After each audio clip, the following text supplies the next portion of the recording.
Floyd Mayweather has finally revealed why so many professional boxers hate Oscar de la Hoya. While the Golden Boy built a clean-cut image as boxing's savior, insiders claim his behind-the-scenes dealings tell a different story. Stick around to see the exact promotional tactics Mayweather exposes and who felt betrayed by his hidden agenda. It was billed as the biggest fight of a generation. Two men who had redefined what boxing could look like in terms of skill, money, and mainstream appeal, sharing a ring for the first and, as it would turn out, only time. Golden Boy promoted the May 5, 2007 super fight between De La Hoya and Floyd Mayweather at the MGM Grand in Las Vegas, and Mayweather won by split decision. But the score on the cards was just the beginning. What happened in the months and years that followed that fight would reveal a hostility so deep, so rooted in ego and money and betrayal, that it would eventually consume Golden Boy Promotions itself. That fight once held the records for most pay-per-view buys and ranked as the second highest grossing fight in the history of the sport. Let that land for a second. Second highest in history. The money that poured into that fight was the kind of number that changes people, that inflates egos, that hardens positions, that makes former friends into enemies when the split doesn't feel right. And from the moment the decision was announced, Oscar de la Hoya didn't accept it. He didn't publicly accept it at ringside. He didn't accept it in the weeks that followed. He would spend years, literally years, nursing the wound of that night. And every single time the cameras found him and someone asked about Floyd, the same bitterness surfaced. Because for De La Hoya, losing that fight didn't just cost him a belt. It cost him the narrative. It cost him the title of boxing's biggest star. And Floyd Mayweather, being Floyd Mayweather, never let him forget it. There's no doubt that Oscar de la Hoya and Floyd Mayweather are the two biggest crossover stars in recent boxing history, and they have similar histories but wildly different personalities. Both men represented the United States at the Summer Olympics. De La Hoya captured lightweight gold at the 1992 Barcelona Games, while Mayweather had to settle for bronze at the 1996 Atlanta Games. Both rank among the biggest stars in boxing history, and both warrant consideration among the greatest fighters of all time. But the contrast in personalities is stark. De La Hoya made his career, both as a fighter and promoter, by being extremely clean and polished. He rarely engaged in smack talk or was disrespectful of an opponent. He appeared as comfortable in a suit as in boxing trunks, and he had the perfect image for a crossover star who understood how to market himself. That was the brand, the Golden Boy, the face of boxing,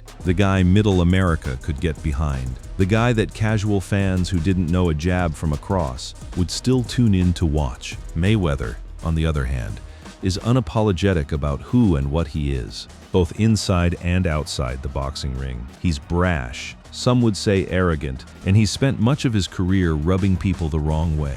But like De La Hoya, he carefully crafted an image, the sport's top villain, that allowed him to become not just the sport's top fighter, but also its top draw. So you had two promotional machines, masquerading as human beings, and when they finally shared a ring, the collision wasn't just physical, it was a collision of identities, of legacies, of who boxing would remember as the one. That De La Hoya would defend his WBC Junior Middleweight Championship. The following May against Mayweather, you could take your pick of storylines. De La Hoya, for years boxing's face and premier cash cow, was beginning to wind down his Hall of Fame career. He would be 34 years old on fight night, taking on a younger, undefeated fighter, who was already being mentioned as a potential all-time great. An added wrinkle in the lead-up to the fight revolved around the sometimes soap opera-like relationship between Mayweather and his father. Floyd Sr. De La Hoya had been trained by the elder Mayweather starting in 2001, and there was some question about whether or not he would be willing to train the Golden Boy to fight and ultimately beat his own son.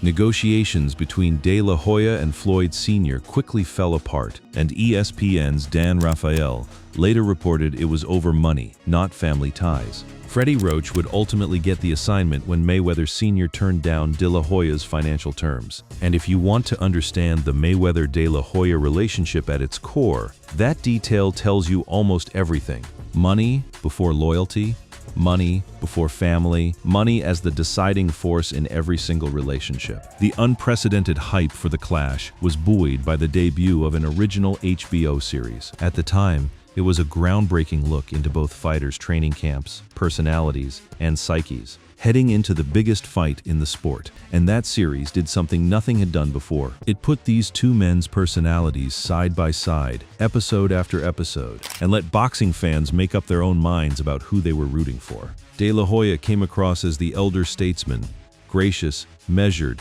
carrying the weight of a legacy he knew was running out of time. Mayweather came across as exactly what he is, the most confident man who ever laced up a pair of gloves. The contrast became the story. And when fight night finally arrived, when that split decision went to Mayweather, when the scorecards confirmed what boxing observers had been saying for weeks, that Floyd's speed and defense and ring IQ were simply too much for a 34-year-old De La Hoya, something shifted permanently in Oscar. Because to lose on a split decision means you almost won. It means you can tell yourself a story where things went differently. And for a man like De La Hoya, a man built on image and perception and the mythology of the Golden Boy, almost winning to the man who would go on to become the best ever, was a wound that never fully healed. And the two enjoyed an extremely lucrative business relationship ever since. But make no mistake about it, their relationship is often contentious. And the two will never be best friends. But boxing is a business, and these two men did a ton of it together. That line right there says everything about how these two operated in the years after the fight. Mutual exploitation dressed up as professional respect, waiting for the next trigger. After that fight, the rivalry moved off the canvas and into the boardroom, onto social media, into press conferences, into television interviews, everywhere that boxing's biggest names go to settle scores when the gloves come off. And Mayweather was never quiet about what he thought of De La Hoya as a man, as a promoter, and as someone in the business of boxing. He watched, he took notes, and when he spoke with the specific authority of someone who had stood across from this man in a ring, who had taken his best shot, who had beaten him, and who knew exactly what he was. Via split decision in what was one of the latter's final bouts. But the rivalry didn't end with De La Hoya's retirement. Mayweather proceeded to tear through an assortment of fighters under the Golden Boy banner, including Saul Canelo Alvarez and legend Miguel Cotto. So every time Floyd went into the ring and dismantled one of Oscar's fighters, it was also a message, a very specific, very deliberate message that said, your guys can't beat me either. Your whole roster, your whole promotional empire, and none of them can touch me. That dynamic, Mayweather beating Golden Boy fighters one by one, kept the rivalry alive long after both men had said everything they needed to say to each other. And it set the stage for something even more significant. Floyd Mayweather watching from the outside, as De La Hoya's entire promotional empire began to crack, fighter by fighter, lawsuit by lawsuit, betrayal by betrayal. The receipts started coming in. And Mayweather had been saying what those receipts would prove for years. Mayweather added disloyalty to the list of De La Hoya traits, saying openly, how can Oscar even speak on something when he didn't even show up? He didn't show up at the Canelo fight.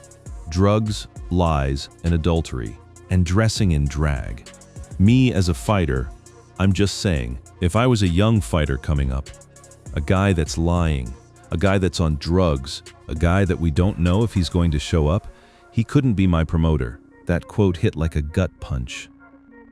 Because it wasn't abstract criticism of business practices or contract language. It was a full, specific, named indictment of Oscar de la Hoya as a human being, as the kind of man who young fighters should not trust with their careers, and the fact that it came from Floyd Mayweather, the most famous boxer alive, the man who had actually beaten De La Hoya, the man who had operated alongside him in boxing's highest financial circles. This was boxing's biggest name saying, I've seen this man up close, and I'm telling you what I saw. The Golden Boy had several notable struggles with drugs and alcohol during his career, and this is something Mayweather hadn't been shy about pointing out in the past, and Mayweather wasn't lying. The personal chaos that followed De La Hoya through his post-fighting career was well documented. A man who had everything. Olympic gold, world titles in 6 weight classes, a promotional empire worth hundreds of millions of dollars, and who seemed at times to be burning it all down from the inside out. Floyd saw all of it.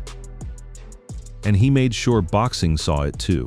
What makes the Mayweather critique of De La Hoya so compelling as a story is that it wasn't a one-time outburst. It wasn't a heated moment after a press conference where someone said the wrong thing. It was a consistent, recurring theme across years of public life, a position that Mayweather returned to again and again, updating it each time with new evidence, new names, new lawsuits. Because here's what you have to understand about the relationship between a promoter and a fighter in boxing. It isn't like other sports. There's no players' union, there's no collective bargaining agreement, there's no salary cap protecting anyone's right to a fair deal. It's two parties, a contract, and whoever has the more expensive lawyer, and De La Hoya, for all his crossover appeal and all his talk about changing boxing and bringing honor to the sport, operated inside that system the same way every other promoter does, with a fundamental priority on what's good for Golden Boy Promotions first. One of the many problems with boxing is that, for it to be successful, financially or otherwise, but mostly financial, boxers, either through themselves or by their promoters, must be sold as something more. De La Hoya understood this instinctively because he had lived it as a fighter. He had been the product. He had been the symbol. And when he crossed to the other side of the table and became the promoter, he kept using that playbook, selling fighters as symbols, while the contracts beneath those symbols told a very different story in terms of monetary success before Mayweather, who stood to make at least $100 million from certain fights. There was De La Hoya, whose career earnings reached $510 million. Part of De La Hoya's success was his appeal to casual fans, namely a large female following, but his economic success, together with being sold partly as a Latin heartthrob, led to questions about his greatness inside the ring. That's the tension at the heart of the De La Hoya story, the image versus the reality. The Golden Boy versus the complicated man beneath it. And when fighters signed with Golden Boy, they were buying into that image. The idea that Oscar De La Hoya, who knew what it felt like to be a fighter, who had earned his money with his body in the ring, would treat them with the kind of respect and fairness that the sport's other promoters refused to offer. That was the sales pitch. That was the brand promise. And for fighter after fighter, it turned out to be just that, a pitch. Because what De La Hoya built with Golden Boy Promotions was genuinely impressive on paper. Golden Boy Promotions is an American boxing promotional firm based in Los Angeles, California, established in 2002 by eight-time world champion Oscar De La Hoya, borrowing his nickname Golden Boy. Within a few years of its founding, it had become one of the dominant forces in the sport. It signed major talent. It secured network deals. It promoted some of the biggest events in boxing history. But underneath all of that growth, the seeds of conflict were being planted in the contracts, in the broadcast deals, in the fine print that fighters often didn't fully understand until it was too late. Mayweather watched all of this from a ringside seat, sometimes literally. He fought under the Golden Boy banner. He promoted his own fighters through his company, Mayweather Promotions, in competition with De La Hoya's operation. He saw the machinery of Golden Boy from the inside and the outside. And what he saw, the gap between what De La Hoya promised fighters and what they actually received, became the foundation of his public takedowns. The specific accusations Mayweather leveled at De La Hoya over the years weren't random. They followed a pattern. De La Hoya puts his own interests first. De La Hoya makes promises he doesn't keep. De La Hoya's personal struggles make him an unreliable partner, and young fighters, ambitious and hungry and blinded by the Golden Boy name, sign on the dotted line, without understanding what they're actually agreeing to. That was the warning. That was what Floyd kept saying, over and over, while the boxing world watched and half believed and half dismissed it as rivalry talk. It wasn't rivalry talk. And the proof would come from three of the biggest names in the sport: Canelo Alvarez, Ryan Garcia, and Gennady Golovkin, each of whom would end up in legal conflict with De La Hoya, each of whom would add another chapter to the story that Floyd Mayweather had been telling for years. The machine was going to break down eventually. The only question was which fighter, would be the one to finally make it fall apart?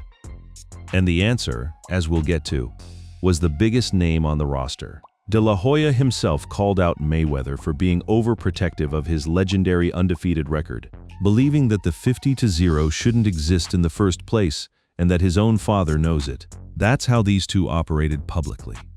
Each one trying to diminish the other, trying to chip away at the mythology the other had spent decades building. De La Hoya attacking Mayweather's record.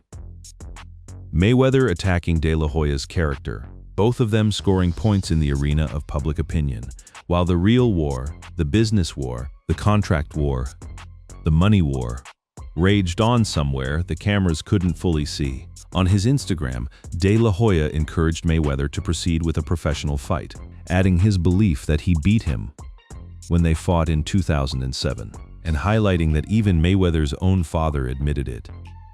The audacity of that, years after the fact, coming from a man who lost on the judges' scorecards, that says something about De La Hoya's inability to accept certain realities. And it mirrors almost exactly the pattern that fighters under his promotional banner would eventually describe: a man who sees what he wants to see, who shapes reality to fit his preferred version of events, and who doubles down when challenged. De La Hoya pointed out publicly that there was a rematch clause in their agreement for 1 year, and accused Mayweather of retiring for 1 year and 1 day specifically to avoid the rematch.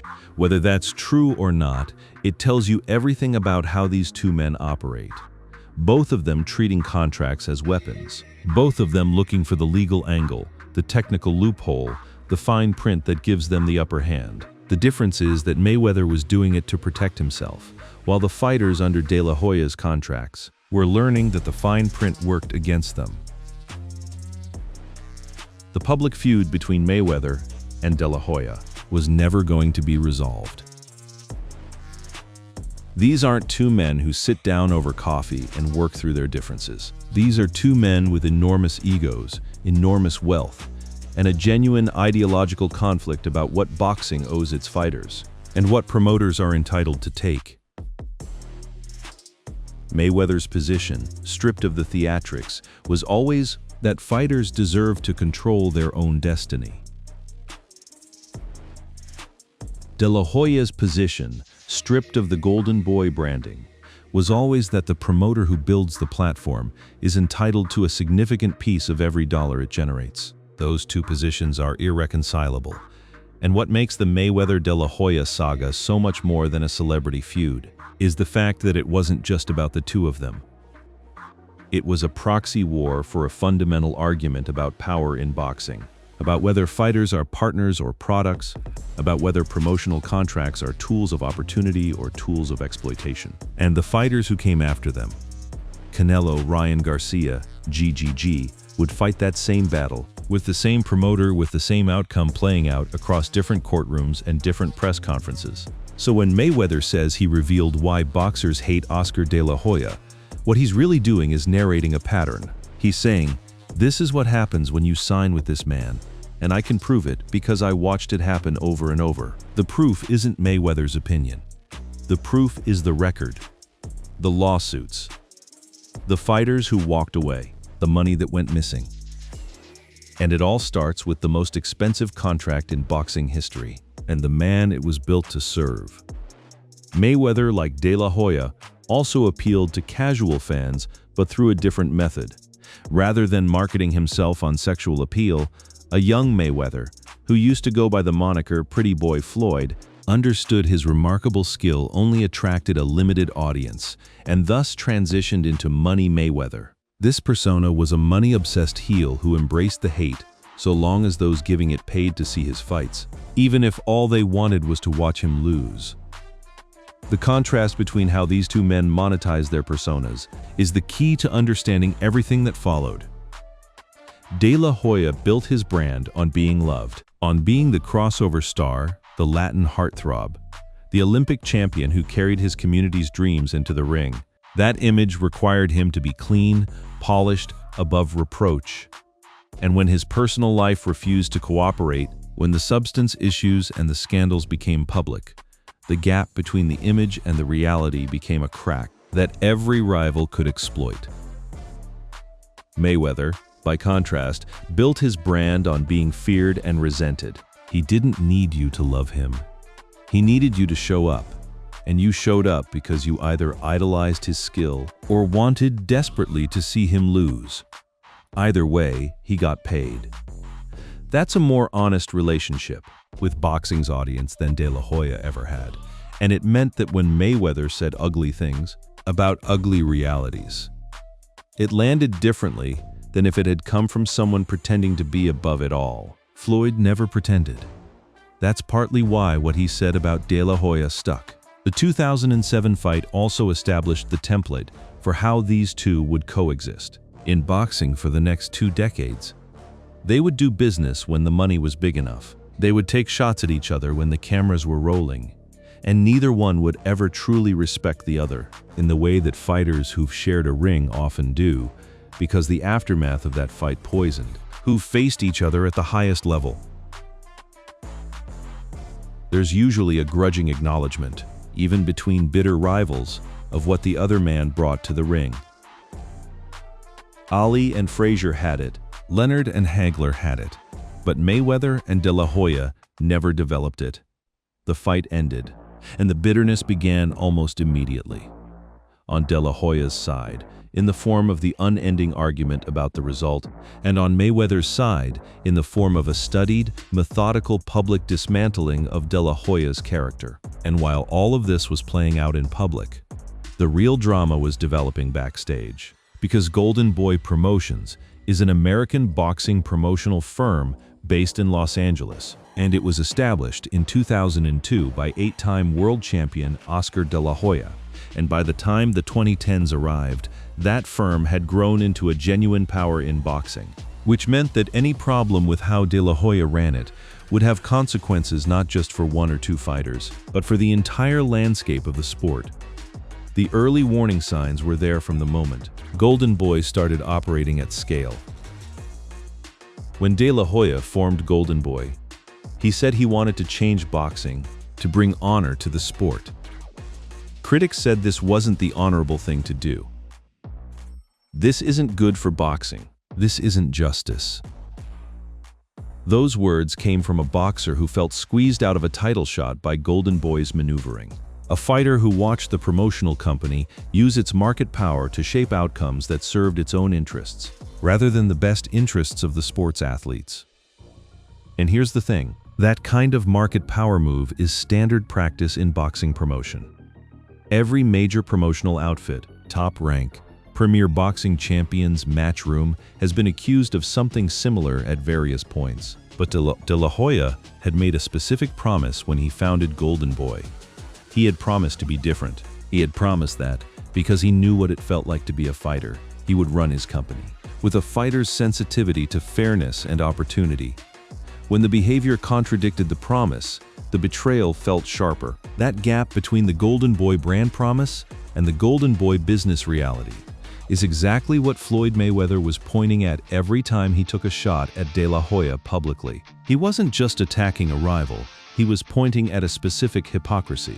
The hypocrisy of the fighter-turned-promoter who forgot what it felt like to be the fighter. And the biggest test of that hypocrisy was still to come, in the form of a contract so large, so ambitious, and ultimately so catastrophically mishandled that it would fracture the entire Golden Boy operation and leave its most valuable asset walking out the door.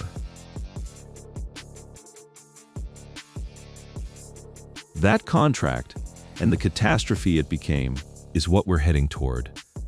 But before we get there, it's worth pausing on the Mayweather-De La Hoya feud itself, on what it revealed about both men, and on why Floyd's criticisms weren't just strategic attacks from a competitor but a genuine reading of something that was always present in the way De La Hoya operated. The personal attacks were one layer.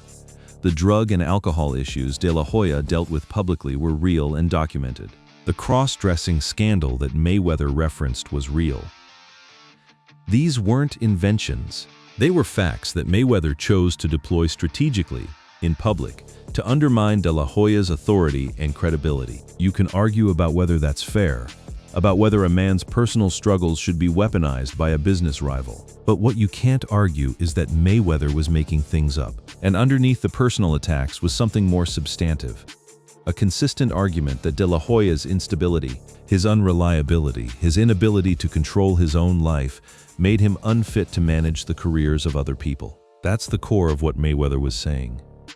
Not just this man has problems, but those problems have professional consequences, and the fighters who signed with Golden Boy, trusting the Golden Boy brand, were the ones who would bear those consequences. As it turned out, Floyd Mayweather was right. De La Hoya later told Mayweather to stop embarrassing yourself with these exhibitions after Mayweather went the distance with John Gotti III. He posted to Instagram and called the bout a show that left the crowd booing, referencing the referee swap that occurred after Mayweather took clear issue with how the original ref was calling the action. That tells you something too. Even when De La Hoya was clearly right, and honestly, watching a former 50-0 champion swap out referees mid-exhibition against the grandson of a mob boss is not a flattering look. De La Hoya couldn't resist making it personal, couldn't resist framing it as his vindication, his moment to score points. The irony is that the personal scandals De La Hoya carried through his post-fighting career undermined his credibility as a moral authority on someone else's choices. People in glass houses, as they say. But that's what this rivalry had always been. Two men who saw each other's flaws with almost surgical clarity, who deployed those flaws publicly with almost tactical precision, who were simultaneously too alike and too different to ever coexist in boxing without friction. And while they traded public blows, the fighters caught in between, the ones under Golden Boy contracts, the ones building their careers inside De La Hoya's promotional machine, were quietly discovering things about that machine that would eventually make everything Mayweather ever said about it look like an understatement. Mayweather, widely considered one of the best boxers of all time, has been back in the headlines in a major way lately, with exhibitions against Mike Tyson and a long-awaited rematch with Manny Pacquiao. And as the 2026 boxing calendar fills up with these massive events, real fights, exhibition fights, the whole blurring line between spectacle and competition, De La Hoya has continued to insert himself into the story, continued to take shots at Floyd, continued to position himself as the voice of boxing's conscience. Floyd Mayweather continued to take hits to his reputation, and De La Hoya joined the conversation. After Mayweather contradicted Netflix's announcement for his September fight against Manny Pacquiao at the Sphere in Las Vegas, the undefeated legend claimed the fight was not a professional bout, and the venue hadn't been finalized, despite the official announcement by the streaming giant. What should have been a blockbuster return had quickly turned into a confusing situation, with conflicting claims about whether the bout would count as a professional fight or remain an exhibition. Adding to the tension, it was reported that Mayweather may be in breach of contract amid the disagreement. There it is again. Breach of contract. The phrase that defines both of these men's post-fighting careers. One of them accused of breaching contracts with his fighters. The other now accused of potentially breaching a contract with his opponent. The sport has a long memory, and the pattern doesn't lie. The Pacquiao rematch situation in 2026 was, in a sense, the perfect coda to the entire Mayweather-De La Hoya saga, because both men's worst tendencies were on full display simultaneously. De La Hoya gleefully piling on when Mayweather's credibility took a hit, using it as an opportunity to relitigate their 2007 fight and reassert his own version of history.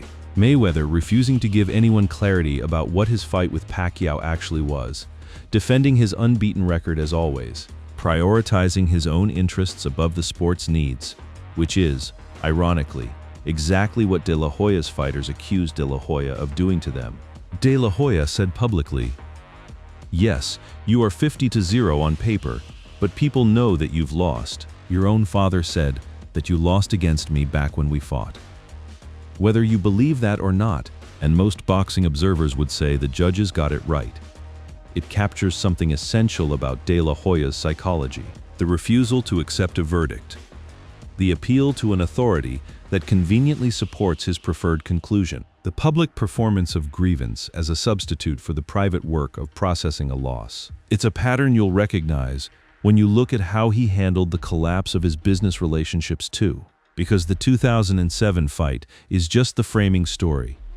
The real story, the one that explains why fighter after fighter ended up in court against this man, why the name Golden Boy became a warning label rather than a stamp of quality, is about what happened inside Golden Boy Promotions over the 2 decades that followed.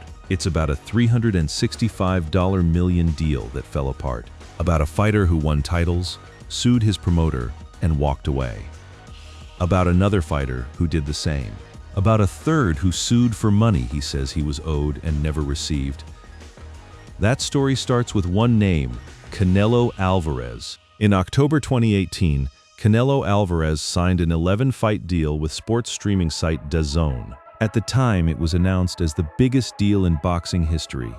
It was also, as it would turn out, the deal that would eventually blow Golden Boy Promotions apart from the inside. The numbers were staggering.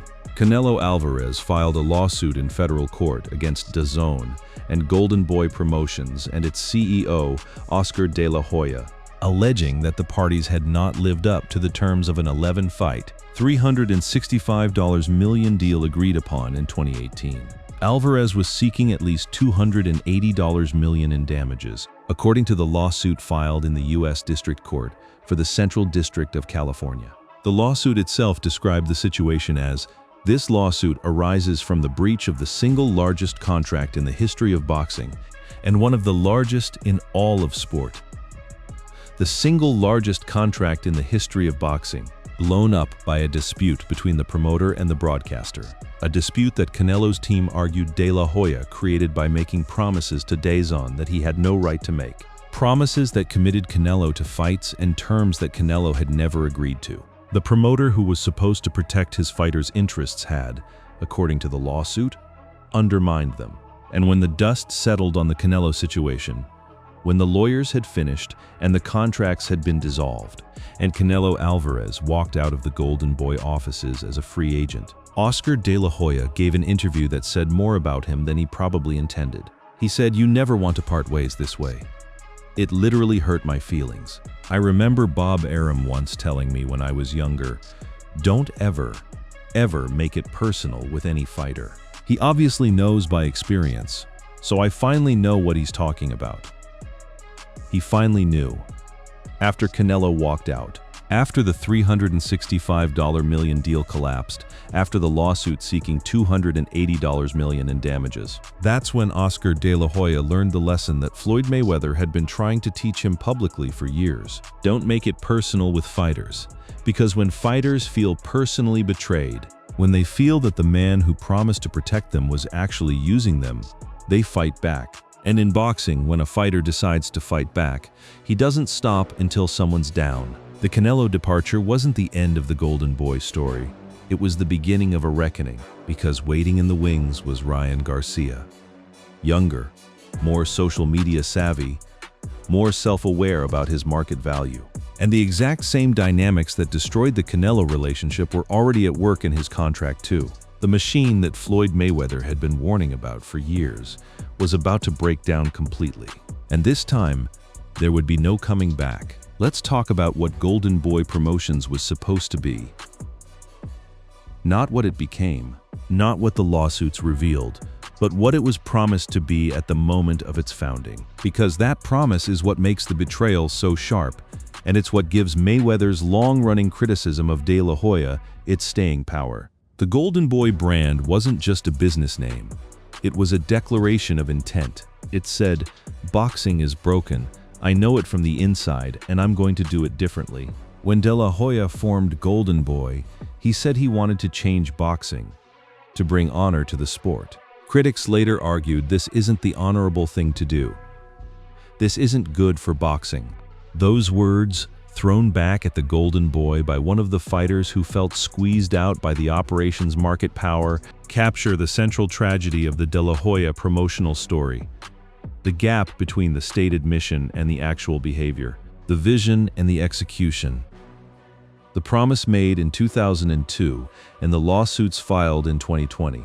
Every fighter who signed with Golden Boy did so partly because of that promise. Oscar De La Hoya wasn't Bob Arum or Don King.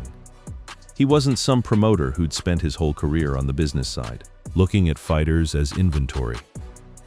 He was a fighter who had won Olympic gold, who had won world titles in 6 divisions, who had given his body to the sport and understood what it cost. That was the pitch.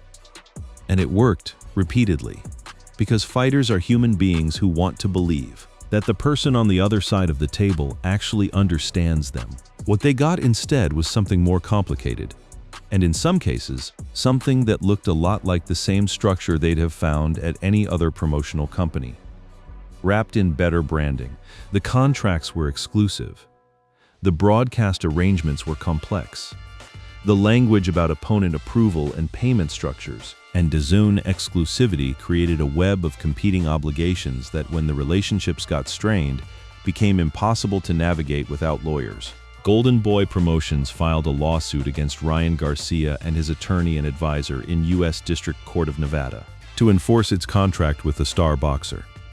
The suit came 1 week after Garcia's legal team sent Golden Boy Promotions a demand letter, alleging violations of the promotional agreement, as well as California and federal law, that invalidate the contract. The fact that this happened with Ryan Garcia, who was, at the time of the lawsuit, one of the most marketable young fighters in the sport, tells you something about how Golden Boy operated. Because Golden Boy didn't try to resolve the dispute quietly.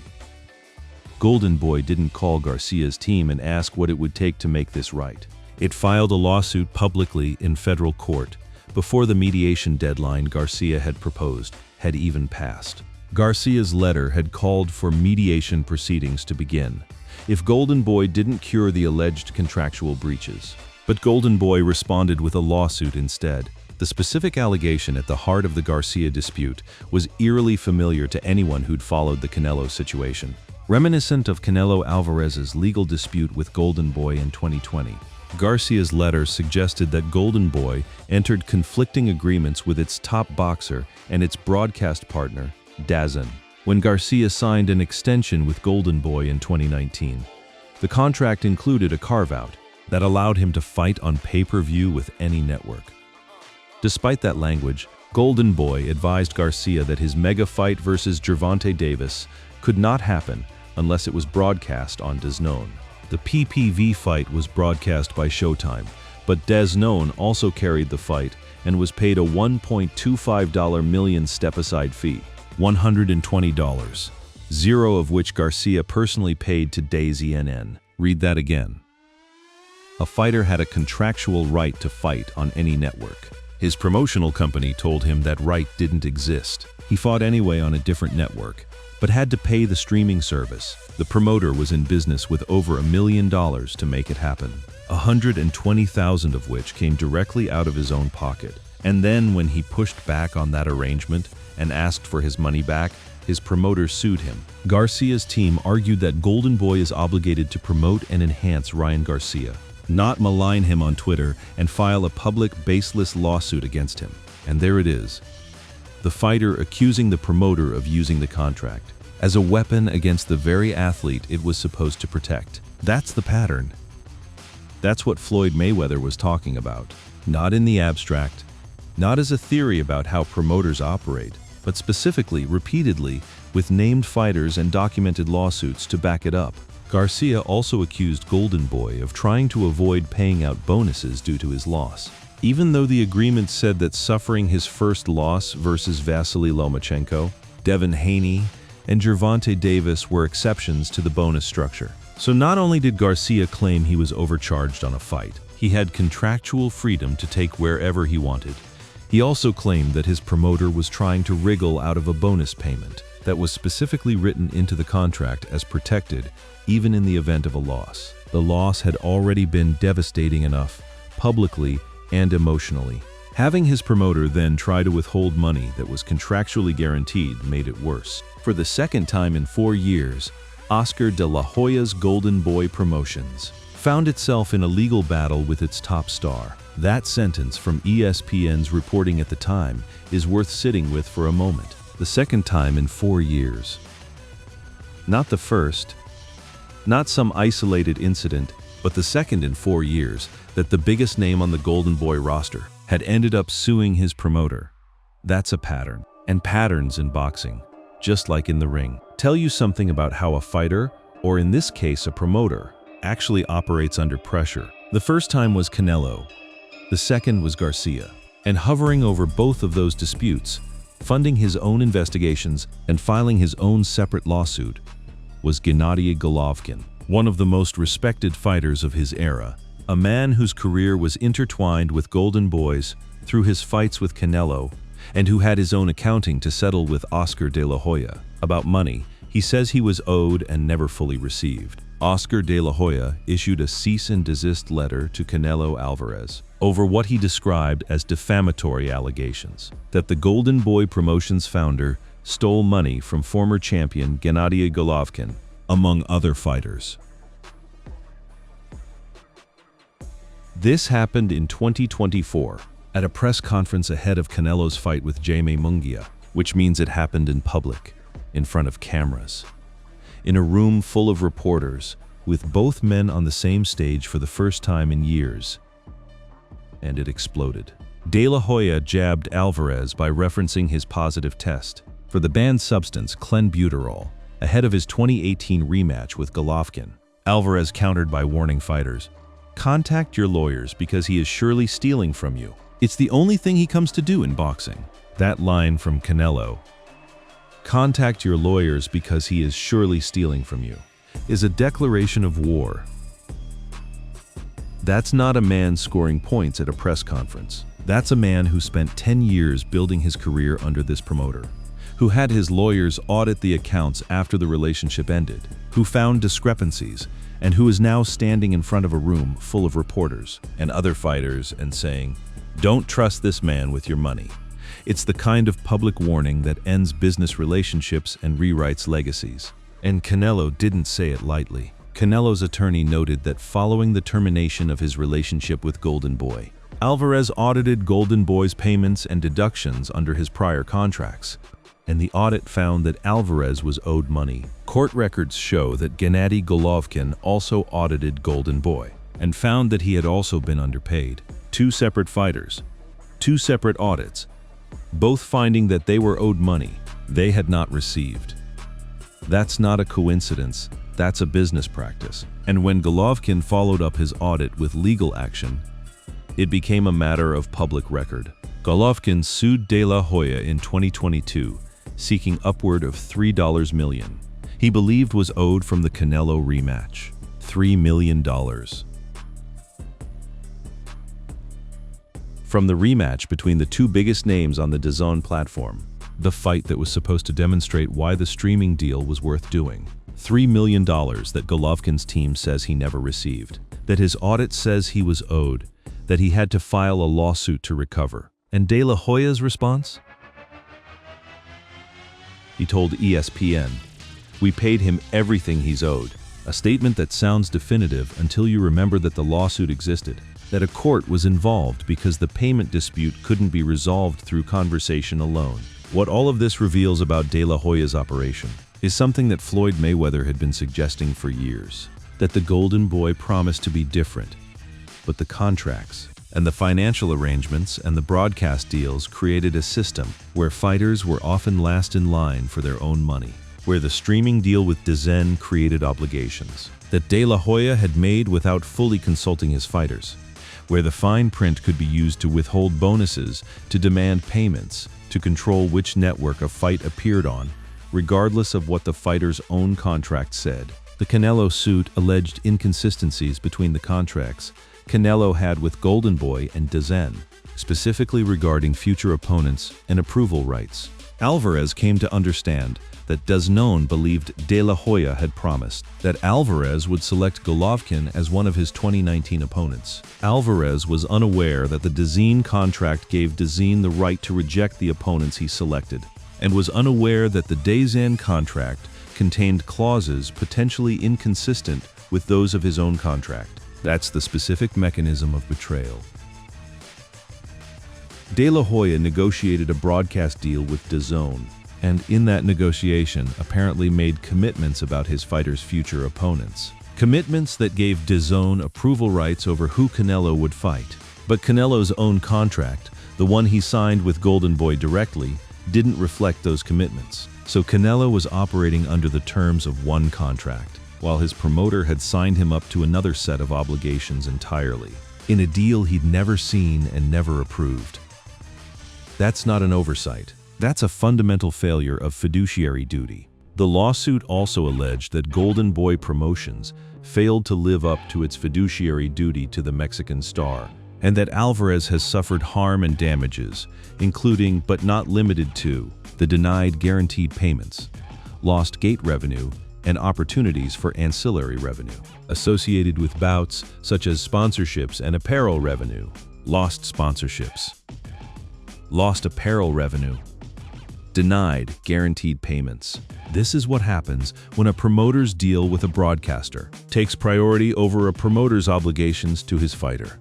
And the scale of the harm, hundreds of millions of dollars being sought in a lawsuit, a career being sidelined while the legal disputes played out, represents the very thing that Floyd Mayweather had been warning young fighters about for years. The man at the table across from you, the man with the Golden Boy logo on his letterhead, is not necessarily working for you. He might be working for the broadcaster. He might be working for himself. And by the time you figure that out, the contract has you locked up tight. De La Hoya's own explanation for why these relationships fell apart said it all. The big issue and problem for many fighters, and I have some experience, is all the whispers in your ears. Everyone whispering in your ears, saying that you deserve more money. The grass is greener on the other side. The bottom line is that everyone who has been with us, every fighter who has been promoted by us, that grass is not greener on the other side. And so the biggest problem was, and will continue to be, the whispers in fighters' ears. Think about how that framing works. The fighters who sued him, the ones whose audits found missing money, the ones whose contracts contained contradictions he created, are characterized as having been led astray by whispers, by outside voices telling them they deserved more. Not as fighters who had legitimate grievances that held up in court, not as clients who uncovered real financial discrepancies through proper accounting, but as impressionable people who got confused by bad advice and turned against a promoter who was only ever trying to help them. That's the Golden Boy defense. That's the argument De La Hoya returned to every time a major fighter walked out the door.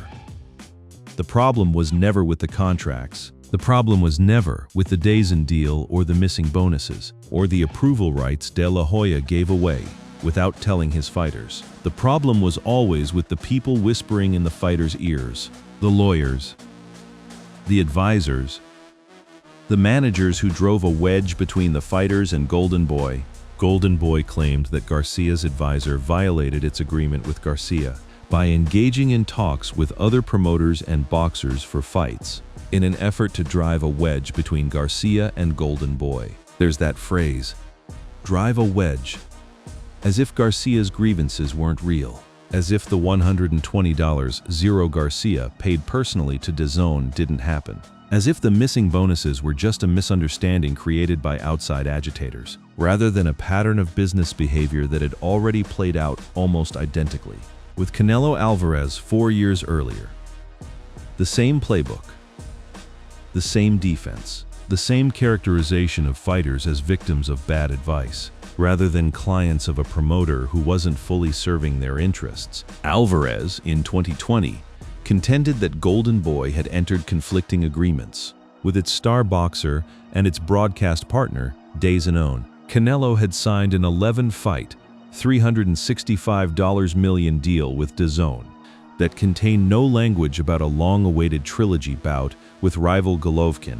The irony of that detail is almost too much to process. The biggest deal in boxing history, and it contained no language about the fight that the broadcaster had apparently been promised as part of that deal. The fight was in DAZN's contract. It wasn't in Canelo's contract. And somewhere between those two documents was Oscar De La Hoya, the man who signed both of them. De La Hoya was on the hook to personally guarantee all payments, and that helped lead to Alvarez's release. That single sentence explains more about the dynamic than almost anything else. De La Hoya personally guaranteed the $365 million DAZN deal. He put his own financial future on the line to secure the world's biggest boxing contract. And when the deal began to fall apart, when DAZN and Canelo couldn't agree on opponents, and the pandemic made everything worse, De La Hoya found himself caught between two parties he had obligations to. And in that squeeze, it was his fighter who got hurt. Because when you are personally liable for $365 million, you don't make decisions based purely on what's best for the fighter. You make decisions based on what keeps the deal alive. What keeps the broadcaster happy. What keeps the money flowing in a direction that covers the guarantees you made. Canelo Alvarez was the most valuable asset in that arrangement.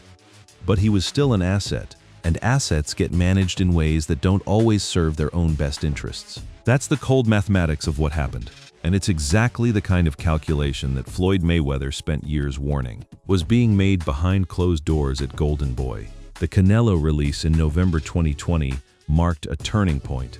Alvarez and Golden Boy Promotions officially parted ways after Alvarez's lawsuit for breach of contract against Golden Boy and DAZN was settled. Canelo had signed an 11-fight, $365 million deal in 2018 to fight exclusively on DAZN, but he filed the lawsuit after Golden Boy Promotions and DAZN were unable to come to terms on his next opponent, or how much he would make for the fight. As a result, Alvarez's contract with Golden Boy was dissolved, and his deal with DAZN ended after just 3 fights. 3 fights out of 11. The richest deal in boxing history, dead after 3 fights. The promotional company that built itself as an alternative to the old guard of boxing, as a fighter-friendly operation that understood what the athletes needed.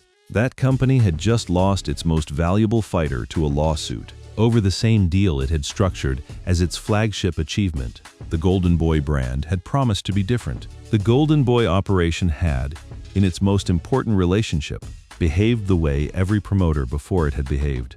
The promise was officially broken. Alvarez had competed 8 times since his ugly breakup with De La Hoya in 2020. That ended a 10-year partnership. The end came when Alvarez filed a lawsuit against De La Hoya alleging breach of contract. 10 years, a decade of the most important fights in boxing, and it ended in federal court. And after the departure, after the settlement, after the handshake statements about wishing each other well, the real feelings came out at a press conference in Las Vegas, with both men sharing a stage for the first time since 2019, and Canelo Alvarez warning every fighter in earshot to contact their lawyers.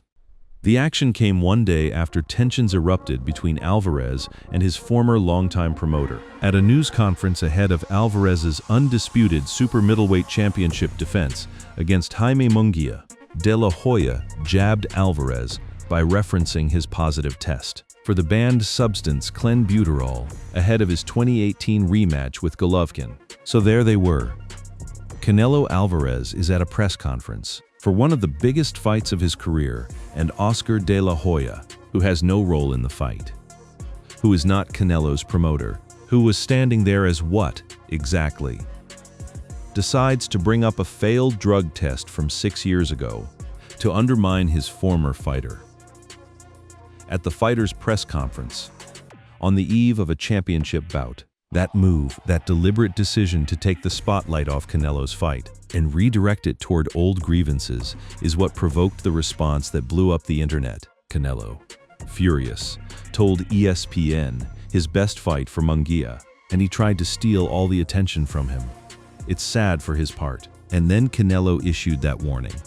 Call your lawyers, he's stealing from you. Because at that moment, the mask was completely off. All the business language and the cease and desist letters and the corporate statements about resolving disputes to everyone's satisfaction, all of that fell away, and what was left was the raw truth of a 10-year relationship that ended in betrayal. From a fighter who had the receipts and wasn't afraid to talk about them in public. De La Hoya's attorney wrote in the cease and desist letter that Alvarez falsely accused Oscar of a crime with the specific intention of supposedly warning other boxers not to do business with Oscar or Golden Boy. The letter continued, "Clearly, Canelo internationally defamed Oscar and Golden Boy." The lawyer's letter says Canelo's intention was to warn other boxers not to do business with De La Hoya. And that's exactly what Canelo said he was doing. He wasn't hiding it. The question isn't about intent. The question is whether the warning was warranted. And based on the audits, based on the lawsuits, based on GGG suing for missing money, based on Ryan Garcia paying $120, zero out of his own pocket, to a streaming service his contract said he had nothing to do with, the warning appears to have been warranted, which is perhaps why De La Hoya's response was a legal threat rather than a public accounting of the finances. Cease and desist letters are what you send when you don't want the subject being discussed anymore. They're a tool for suppression, not clarification. If the money was all there, if the audits came up clean, if there was a straightforward explanation for why both Canelo and GGG found discrepancies, the natural response is a transparent accounting. Show the receipts, open the books, prove that the money went where it was supposed to go. That's not what happened. What happened was a legal threat designed to make the conversation as expensive as possible for the person having it. And in the middle of all of this, the Canelo departure, the GGG lawsuit, the Garcia lawsuit, the cease and desist between former partners, Mayweather was watching, sometimes commenting, always observant, the man who had warned about Oscar de la Hoya's fitness as a promoter for years, now had a documented record of exactly what he had been describing. Fighter after fighter, lawsuit after lawsuit, the pattern made explicit. De La Hoya himself had argued that Bob Arum's top rank violated the 7-year rule for personal service agreements when he sued the company in 2000. The irony is breathtaking. De La Hoya sued his own promoter for the same contractual violations that his fighters would later accuse him of committing. He knew the playbook because he had been the player once. He knew what it felt like to be trapped in a deal that no longer served him. He knew the leverage a promotional contract gave the promoter over the fighter. He knew all of this because he had lived it. And then, when he was on the other side of the table, he used all of that knowledge against the very fighters he was supposed to be protecting. That's the final irony at the heart of the Golden Boy story. The whole brand was built on De La Hoya's identity as a fighter who understood fighters. His credibility as a promoter rested entirely on his history as an athlete, on the implicit claim that he would never do to a fighter what had been done to him. And when the litigation started stacking up, when the audits found missing money, when fighter after fighter described the same pattern of conflicting contracts and unmet obligations, what became clear was that the brand promise and the business reality had never truly aligned. The Golden Boy was, in the end, just another promoter. The Virgil Ortiz situation in early 2026 confirmed that nothing had changed. Virgil Ortiz Jr.'s proposed fight with Jaron Boots, Ennis became tied up in federal court. De La Hoya said Golden Boy Promotions would enforce its contract and block any outside deal. He addressed the legal battle that had quickly intensified over Ortiz's promotional agreement. Ortiz filed suit in Nevada seeking to terminate his long-standing promotional contract, arguing that Golden Boy's output deal with DAZN expired on December 31, 2025. Another argument about a DAZN deal and what it meant for the fighter's own contract. The specific legal theory was almost identical to the one Canelo had used years earlier, that the expiration or modification of Golden Boy's broadcast deal with DAZN changed the conditions of his promotional contract in ways that should allow him to exit. Golden Boy countersued, seeking more than $10 million in damages from Ortiz's manager, alleging interference with the promotional contract. The company shifted from negotiation to litigation in a matter of days. A matter of days, not weeks of negotiation, not a genuine attempt to understand what the fighter needed and find a workable solution. A matter of days, and then a countersuit seeking $10 million. That's not how a promoter who genuinely sees his fighters as partners operates. That's how a promoter who sees a contract as a weapon operates. And by 2026, that was the Golden Boy operating style, fully documented, publicly established, utterly consistent with everything Floyd Mayweather had been saying for a decade. De La Hoya said at the time, "I'm not going to be disrespected anymore. Enough of the golden boy, Mr. Nice Guy. I'm going to protect my rights. I'm not in the wrong, I say the truth." The Mr. Nice Guy comment is revealing. De La Hoya frames the golden boy brand as him having been too nice, as if the problem with his relationships with Canelo, Garcia, Golovkin, and Ortiz was that he was too generous, too accommodating, too willing to let things slide. Not that there were problems with how the contracts were structured, not that there were discrepancies the audits found, but that he was just too decent, and fighters took advantage of that decency.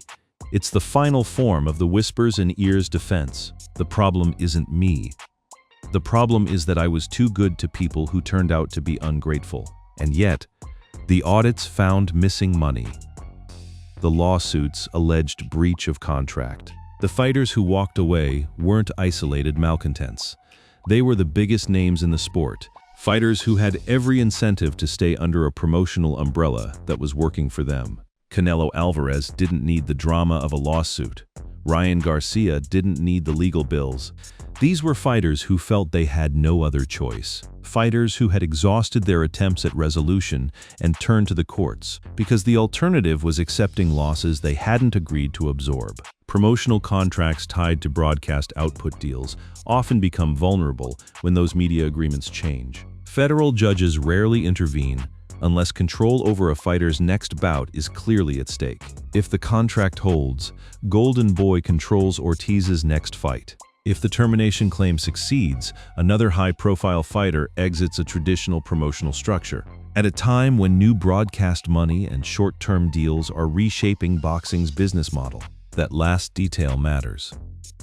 The entire landscape of boxing's broadcast economy shifted dramatically. In the years during which all these lawsuits were playing out, DAZN arrived as a disruptor, promising to change how the sport was consumed and compensated. Netflix started showing fights. New money flowed in from platforms that operated on entirely different financial models than the traditional pay-per-view system. And in the middle of all of this financial upheaval, De La Hoya was trying to maintain control over fighters whose market value was rapidly increasing and whose options were expanding in ways that the contracts they'd signed hadn't anticipated. The structural reality is that the DAZN deal, the contract that was supposed to be Golden Boy's masterstroke, the vehicle that would deliver boxing to a global streaming audience, became the source of every subsequent fighter dispute. Because when you lock your fighters into a streaming deal, and then the economics of that deal change, and your fighter's market value grows beyond what the streaming platform can profitably pay, you end up in exactly the situation De La Hoya found himself in repeatedly, trapped between what he promised the broadcaster and what the fighter deserved. And in that trap, the fighter paid the price. The cumulative weight of all these lawsuits and departures and audits is what Floyd Mayweather was drawing on every time he fired at Oscar De La Hoya. He wasn't speaking in the abstract. He was, whether he articulated it in legal language or not, describing a specific business model that put the promotional company's interests above the fighter's interests, that used the Golden Boy brand as a recruitment tool, while the contracts told a different story. And that responded to legitimate grievances with litigation rather than resolution. And what makes Mayweather's position particularly powerful in this story is the contrast with how he built his own business. Mayweather Promotions operated on a fundamentally different model, one where Floyd himself had total control, where the promotional structure existed to serve him rather than the other way around. He didn't sign big streaming deals that created obligations he couldn't meet. He negotiated each fight individually, took the biggest slice of every purse, and maintained the kind of control over his own career that he was essentially telling every other fighter they deserved. That self-determination, the freedom to pick your fights, choose your broadcast partners, set your terms, was what the Golden Boy fighters were suing for. It was what Canelo achieved when he became a free agent and started working fight by fight with different promoters. It was what Garcia was seeking when he pushed back on the DAZN obligations. and it was the argument that Floyd Mayweather had been making implicitly for years, that the promoter-fighter power relationship in boxing is fundamentally broken, and that De La Hoya's operation, for all its branding, had done nothing to fix it. Now, none of this means De La Hoya was a villain in a simple story with heroes and villains. The broadcast environment he was operating in was genuinely treacherous. Dez's subscription model, which promised to disrupt the pay-per-view economy, took years to prove. Whether it could actually generate the revenue that would cover the guarantees De La Hoya had made. Almost 2 years before the Canelo departure, Alvarez and Golden Boy had left HBO, which had since exited the boxing business altogether, to start a new partnership with streaming service DAZN.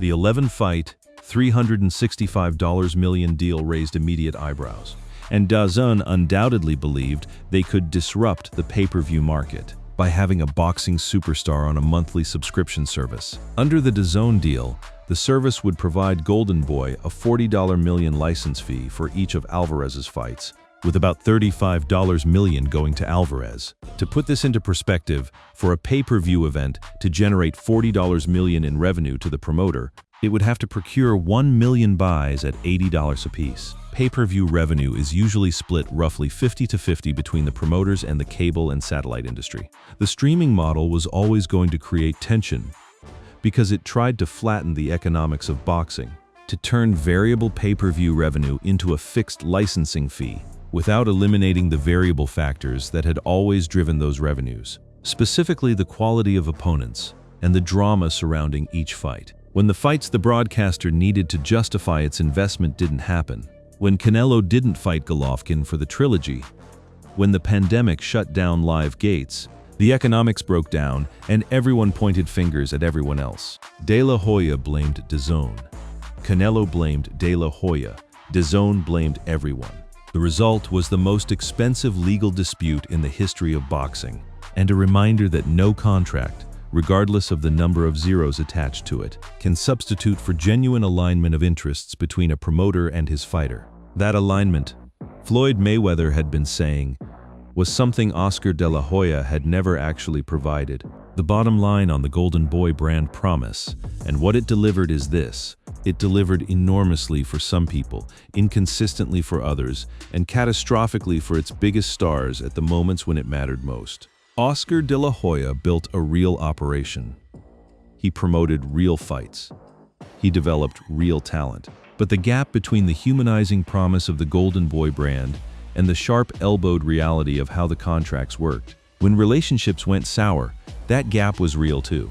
And it was exactly the size of the gap that Floyd Mayweather had been pointing at for years. De La Hoya questioned the logic behind Canelo's decision to leave, since Alvarez would have made more money staying under contract with Golden Boy and DAZN.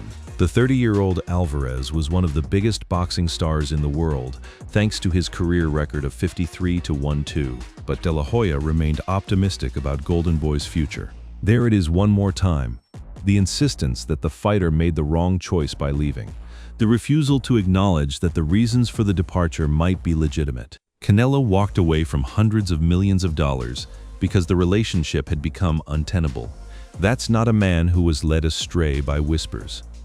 That's a man who made a calculated decision that his career prospects, his autonomy, and his financial security were all better served by cutting the cord, even at enormous short-term cost. And when Canelo's post-Golden Boy career demonstrated that he was right, when he went fight by fight, added undisputed titles, became unambiguously the biggest name in boxing, it confirmed everything his lawsuit had alleged. The restrictions of the Golden Boy arrangement had been a ceiling, not a safety net. The Golden Boy brand had been a cage dressed up as a home, and the man who had warned fighters about that cage, loudest and most consistently, was Floyd Mayweather. Let's talk about what that actually cost the fighters who didn't listen in time.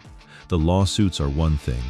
The corporate statements and the legal filings and the dueling press releases, those are the official record. But the real cost of what happened inside Golden Boy's promotional structure wasn't measured in legal fees or court verdicts. It was measured in fights that didn't happen, in careers that stalled while disputes played out in federal court. It was measured in the months and years that the sport's biggest names spent in legal limbo, instead of in training camps preparing for the fights that would define them. Take the timeline of Canelo Alvarez's relationship with Golden Boy and DAZN and what it actually cost him in terms of competitive momentum.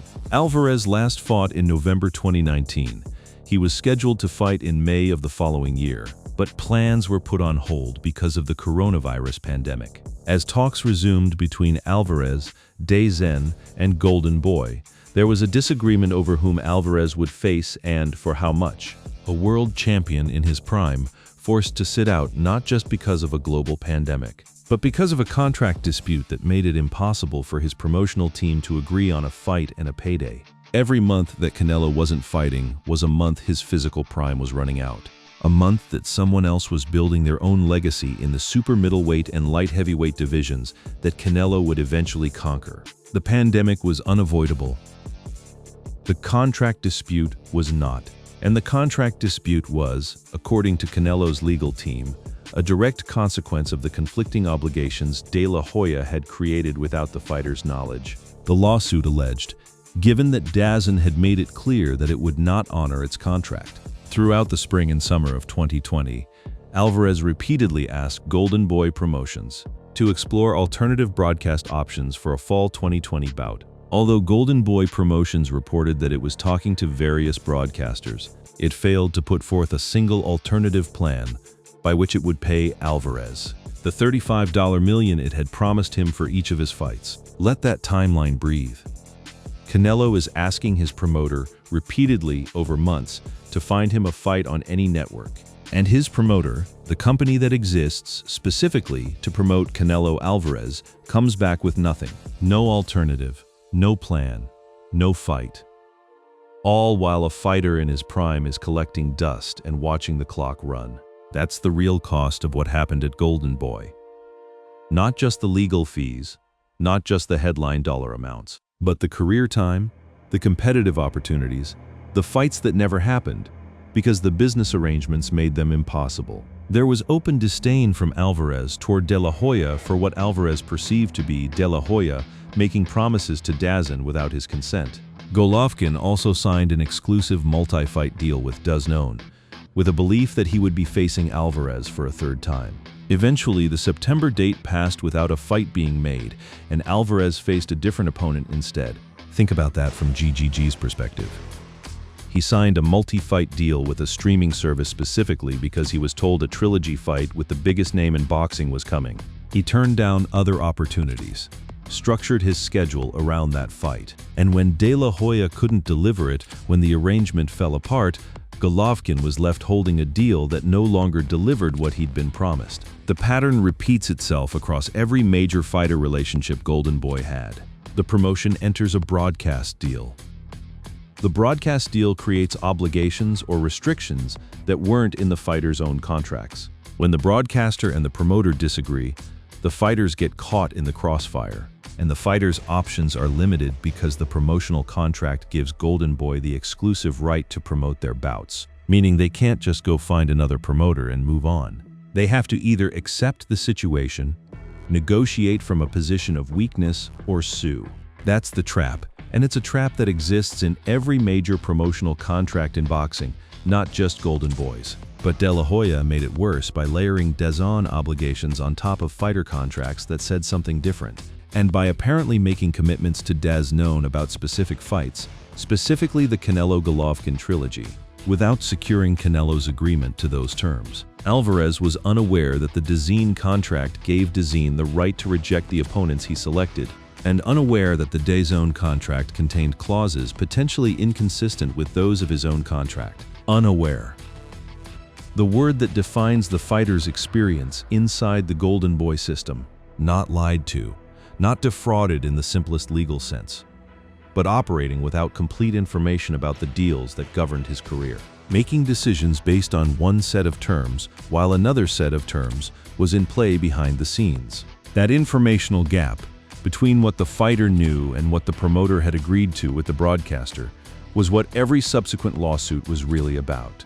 Not just money, not just specific fights, But the fundamental question of whether a fighter has the right to know all the obligations that have been attached to his career. The Garcia dispute made this even more explicit. When Garcia signed an extension with Golden Boy in 2019, the contract included a carve-out that allowed him to fight on pay-per-view with any network. Despite that language, Golden Boy advised Garcia that his April mega fight with Gervonta Davis could not happen unless it was broadcast on DAZN because of an exclusive agreement Golden Boy had separately negotiated with DAZN. So Garcia had a right, written in his own contract, to fight on whatever network he wanted for pay-per-view. Golden Boy had agreed to give him that right. And then, when it came time to use that right, when the biggest fight of Garcia's career, the fight that would define his first phase as a professional, was ready to happen, Golden Boy told him the right didn't exist because Golden Boy had made another deal with DAZN that superseded it. The fighter had a contractual right. The promoter told him the right was nullified by a separate agreement the promoter had made. The fighter paid $120,000 out of his own pocket to satisfy the broadcaster's demands. And then, when the fighter pushed back on that arrangement, the promoter sued him. That's the full arc of the Ryan Garcia experience at Golden Boy. And it maps almost perfectly onto the Canelo experience. The same structure, the same mechanism, the same outcome. The fighter's rights on paper versus the promoter's arrangements in practice. The paper lost both times. Garcia suffered his first career loss in April when he was stopped in round 7 of a super fight with Gervonta Davis. That earned Garcia an estimated $30 million. $30 million, and he was paying $120,000 of it to a streaming service because his promoter's separate deal demanded it. $30 million, and his promoter was then trying to argue about whether a bonus specifically written into the contract as protected even in a loss, was actually owed. The bonus dispute is particularly instructive. Garcia accused Golden Boy of trying to avoid paying out bonuses due to his loss, even though the agreement said that suffering his first loss versus specific fighters, Lomachenko, Haney, and Davis, were exceptions to the bonus structure. So the contract said, if you lose to these specific elite opponents, the bonus is still paid. Because losing to elite opponents isn't a failure. It's part of being a fighter who takes the biggest challenges. Garcia lost to Davis in exactly those circumstances, and his promoter apparently tried to use the loss itself as grounds to withhold the payment the contract specifically guaranteed regardless of result. That move, trying to use a technical argument to withhold a payment that the plain language of the contract had been designed specifically to protect, is the kind of thing that breaks relationships irreparably. It's one thing to have a good faith dispute about the interpretation of complex contract language. It's another to try to escape an obligation that was written into the agreement, precisely to cover the situation that had just occurred. And when a fighter has just lost the biggest fight of his career, and then faces that kind of dispute from his own promoter, the relationship is done. The only question is how the exit happens. The exit for both Canelo and Garcia happened through the courts, and the courts are expensive, even when you're earning tens of millions of dollars.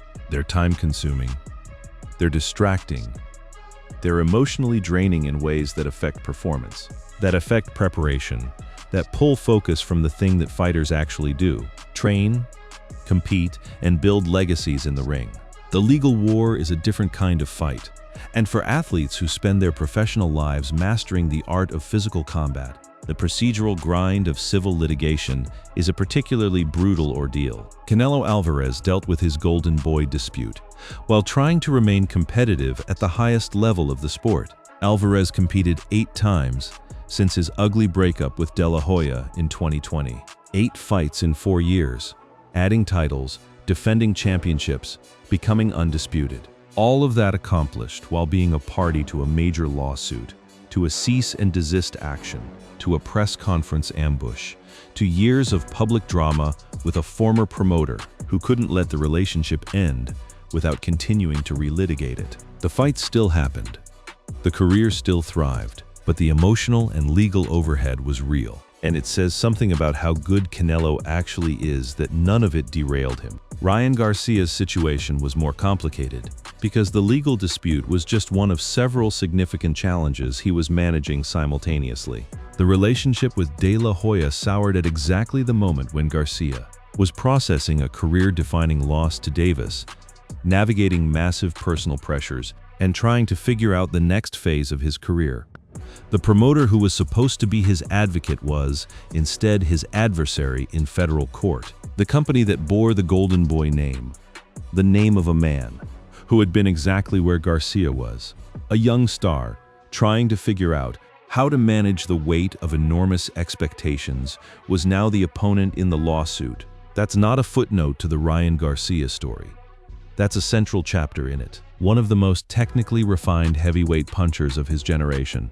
A fighter who carried himself with quiet dignity through a career that brought him extraordinary achievement and extraordinary controversy. The two controversial results against Canelo being the defining moments of his professional life. When GGG signed with DAZN and Golden Boy, he did so with the understanding that the Canelo trilogy was coming, that the unresolved business between those two fighters would be settled on the biggest platform in the sport, in front of the streaming service's global audience. That was the deal. Golovkin sued De La Hoya in 2022, seeking upward of $3 million. He believed was owed from the Canelo rematch, $3 million from a single fight. And from Golovkin's perspective, based on his audit, based on what his lawyers put in front of a court, the money that was owed from that fight, the fight that DAZN had structured, its entire business relationship with Golden Boy around, wasn't fully paid. The billing dispute that triggered the lawsuit was about a specific fight, a specific payment, a specific amount. But the fact that it had to go to court, the fact that the dispute couldn't be resolved without legal intervention, tells you what the relationship between Golden Boy and its fighters had become by that point. Court records show that Golovkin also audited Golden Boy and found that he had also been underpaid. Golovkin then sued Golden Boy for the missing funds. He sued De La Hoya in 2022, seeking upward of $3 million he believed was owed from the rematch. Canelo's audit found missing money. GGG's audit found missing money. Two separate fighters, two separate audits, two separate findings of underpayment. And De La Hoya's response to each was not a transparent accounting, not an explanation of how the math worked, but legal action. Or in GGG's case, the denial that anything was owed. The pattern is clear. What remained to be established was where the money actually went, and who had ultimate responsibility for making sure the fighters received what their contracts guaranteed. The financial mechanics of a promotional contract in boxing are genuinely complex. Money flows from broadcasters to promoters, from promoters to fighters, from gate receipts, through a series of deductions that cover everything from site fees, to sanctioning body charges to training expenses. The fighter sees a headline purse number, but the amount that actually arrives in his account is the result of dozens of individual calculations, any one of which can be disputed. That complexity is not accidental. It's a feature of the system that gives those who control the flow of money enormous latitude in how it's distributed. De La Hoya, as both former fighter and current promoter, understood that complexity from both sides. He knew which deductions were standard and which were excessive. He knew how the sanctioning body fees worked, how the broadcaster licensing structure could be used to create room for additional charges, how the fine print in a promotional agreement could accommodate payments that a fighter might not anticipate or fully understand. That knowledge, applied in the best faith way possible, would have made him an unusually well-equipped advocate for his fighters. Applied otherwise, it would have given him tools that most promoters don't have. Tools that a man who had been a fighter himself would know how to use with surgical precision.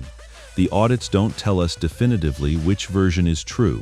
What they tell us is that after two of Golden Boy's biggest relationships ended, independent financial reviews found discrepancies. That after a decade-long partnership with the most valuable fighter in boxing, there was money unaccounted for, and that when those discrepancies were raised, the response was litigation rather than reconciliation. The exact truth of where every dollar went may never be fully public.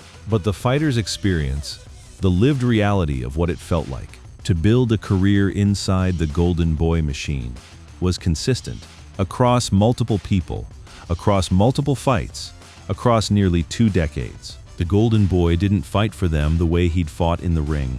He fought for himself. The broader cost to boxing of what happened inside Golden Boy went beyond the individual fighters. Because when the sport's biggest stars spend years in legal disputes with their own promoters, it creates an environment of distrust that poisons the entire ecosystem. Fighters become reluctant to sign long-term deals. Broadcasters become cautious about making the kind of multi-fight guarantees that give a promotional operation the financial base to develop young talent. The fans pay for it too, in fights that get delayed, matchups that fall apart, dream bouts that never happen, because the legal overhead makes them impossible to arrange. If a contract like Ortiz's holds, Golden Boy controls his next fight. If a termination claim succeeds, another high-profile fighter exits a traditional promotional structure. At a time when new broadcast money and short-term deals are reshaping boxing's business model. That broader market context is important, because what De La Hoya built with Golden Boy, the long-term exclusive promotional contract, combined with a multi-fight broadcast deal, was a model that made sense when the broadcast economics were predictable and when fighters had limited alternatives for reaching a large audience. By the mid-2020s, neither of those conditions was true anymore. The streaming wars changed the economics of boxing permanently. Netflix, DAZN, Amazon Prime, ESPN+, the competition for live sports rights, drove up prices and created opportunities for fighters that simply didn't exist. When De La Hoya structured the contracts, he was still trying to enforce in 2026. A fighter signed in 2019 to terms that made sense in 2019-50s media landscape was fighting in a 2026 landscape where those terms were a straitjacket. And De La Hoya, instead of acknowledging that reality and renegotiating in good faith, tried to hold the line. Every time.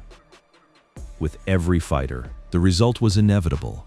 The courts kept ruling against him, in the court of law and in the court of public opinion. Floyd Mayweather, watching all of this from the outside, had the uncommon luxury of being able to say, "I told you so," and he said it repeatedly with the specific satisfaction of a man who had understood the dynamics of boxing's business better than almost anyone else in the sport. Mayweather's career was built on control of his image, his schedule, his opponents, his money.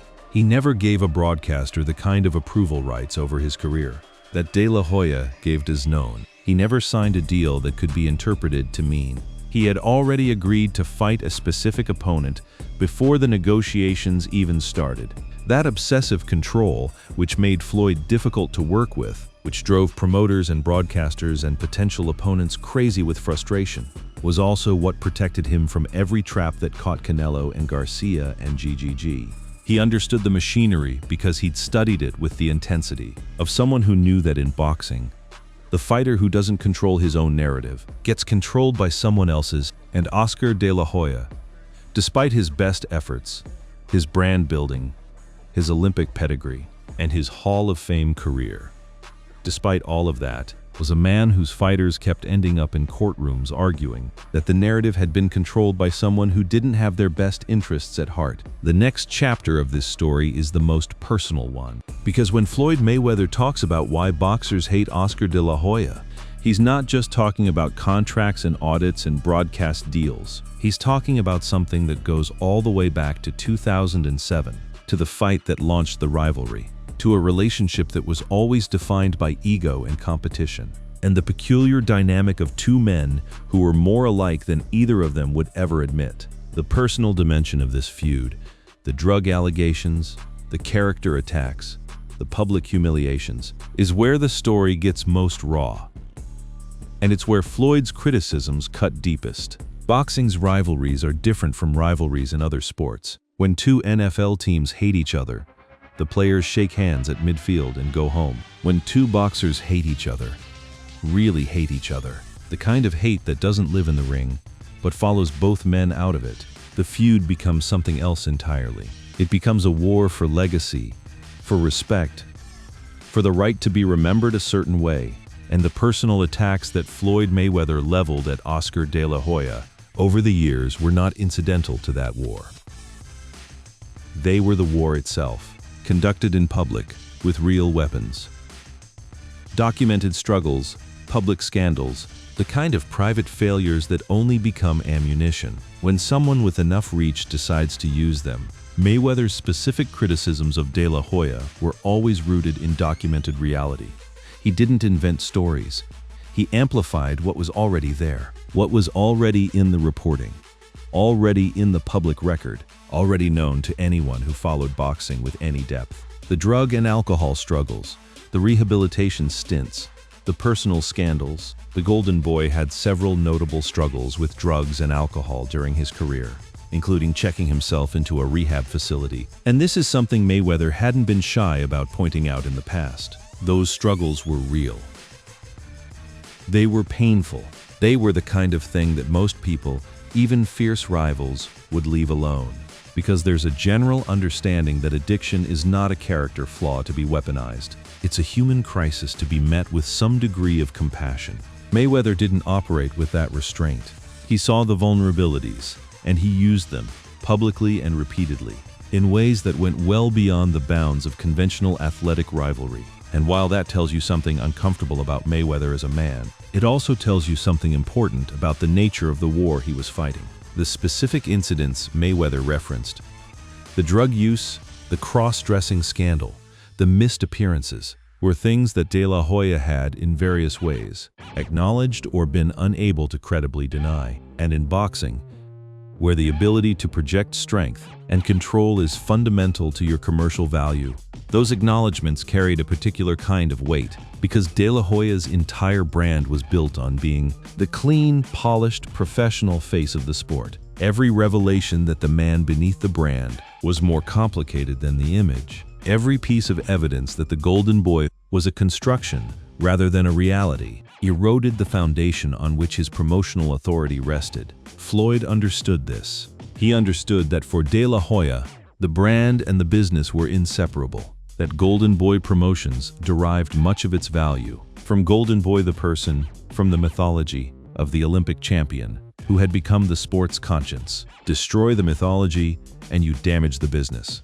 And so Mayweather's personal attacks weren't just personal, they were strategic, a calculated effort to devalue the Golden Boy brand by devaluing the man it was built around. Whether you find that admirable or disturbing, it was effective.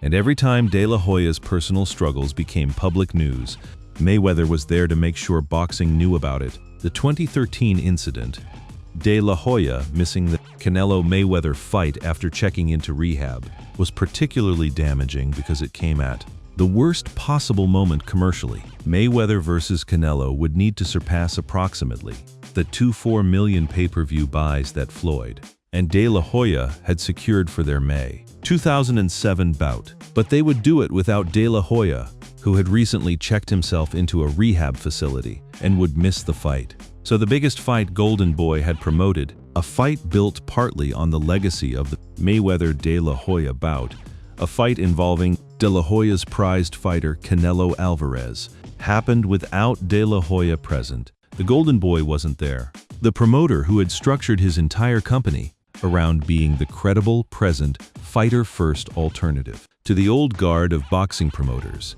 was in a rehabilitation facility while the most important night of his company's year played out without him. And Mayweather made sure the boxing world noticed drugs, lies, and adultery, and dressing in drag. That list of accusations delivered by Mayweather in a public setting was a calculated demolition of the Golden Boy image. Each item on the list represented a specific element of the De La Hoya mythology, being contradicted by De La Hoya's own behavior.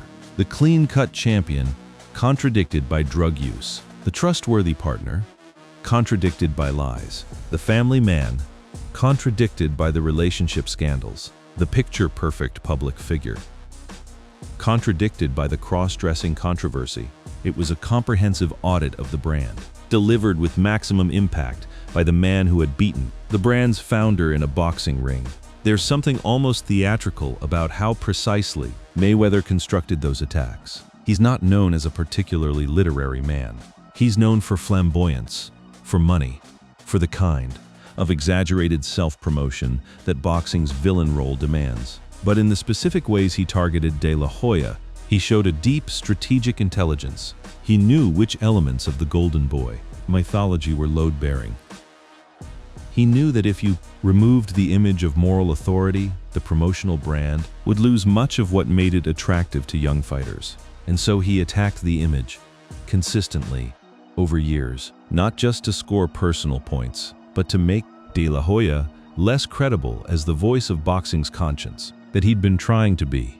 De La Hoya, for his part, never found a fully effective counter. He tried attacking Mayweather's record, arguing that the 50-0 was built on a fight he should have lost. He tried attacking Mayweather's exhibition circuit, calling the gaudy fights embarrassing and demanding that Floyd stop making a mockery of the sport. He tried positioning himself as the defender of boxing's integrity against the commercial spectacle that Mayweather represented. None of it landed with the same force as Mayweather's personal attacks, because none of it had the same grounding in documented, undeniable reality. De La Hoya told Mayweather to stop embarrassing yourself with these exhibitions after the gaudy rematch, calling it a show that left the crowd booing, and referencing the referee swap that occurred after. Mayweather took clear issue with how the original ref was calling the action. And look, De La Hoya wasn't wrong about the exhibition circuit. Mayweather had remained active through exhibitions that were personally lucrative, but didn't make for great spectacles. The gaudy fights were not boxing at its finest. The referee swap was, by any measure, a chaos, but De La Hoya criticizing Mayweather for making money off spectacle while simultaneously being unable to keep his flagship fighters from suing him is a bit like a man with a glass jaw criticizing someone else's chin. The credibility problem at the heart of De La Hoya's public criticisms of Mayweather is that every time he positioned himself as boxing's conscience, as the voice, calling out what was wrong with the sport, someone could just point to the lawsuits, to the missing money, to the fighters who had audited his company and found discrepancies, to the promotional contracts that created obligations fighters never agreed to.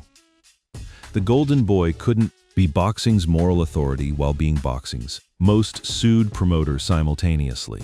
The contradiction was too visible, too documented, too alive in courtrooms for anyone to ignore. The 2024 confrontation between De La Hoya and Canelo at the Munguia press conference was perhaps the most public crystallization of everything this rivalry had been about. De La Hoya issued a cease and desist letter to Canelo over what he described as defamatory allegations that the Golden Boy Promotions founder stole money from Gennady Golovkin, among other fighters.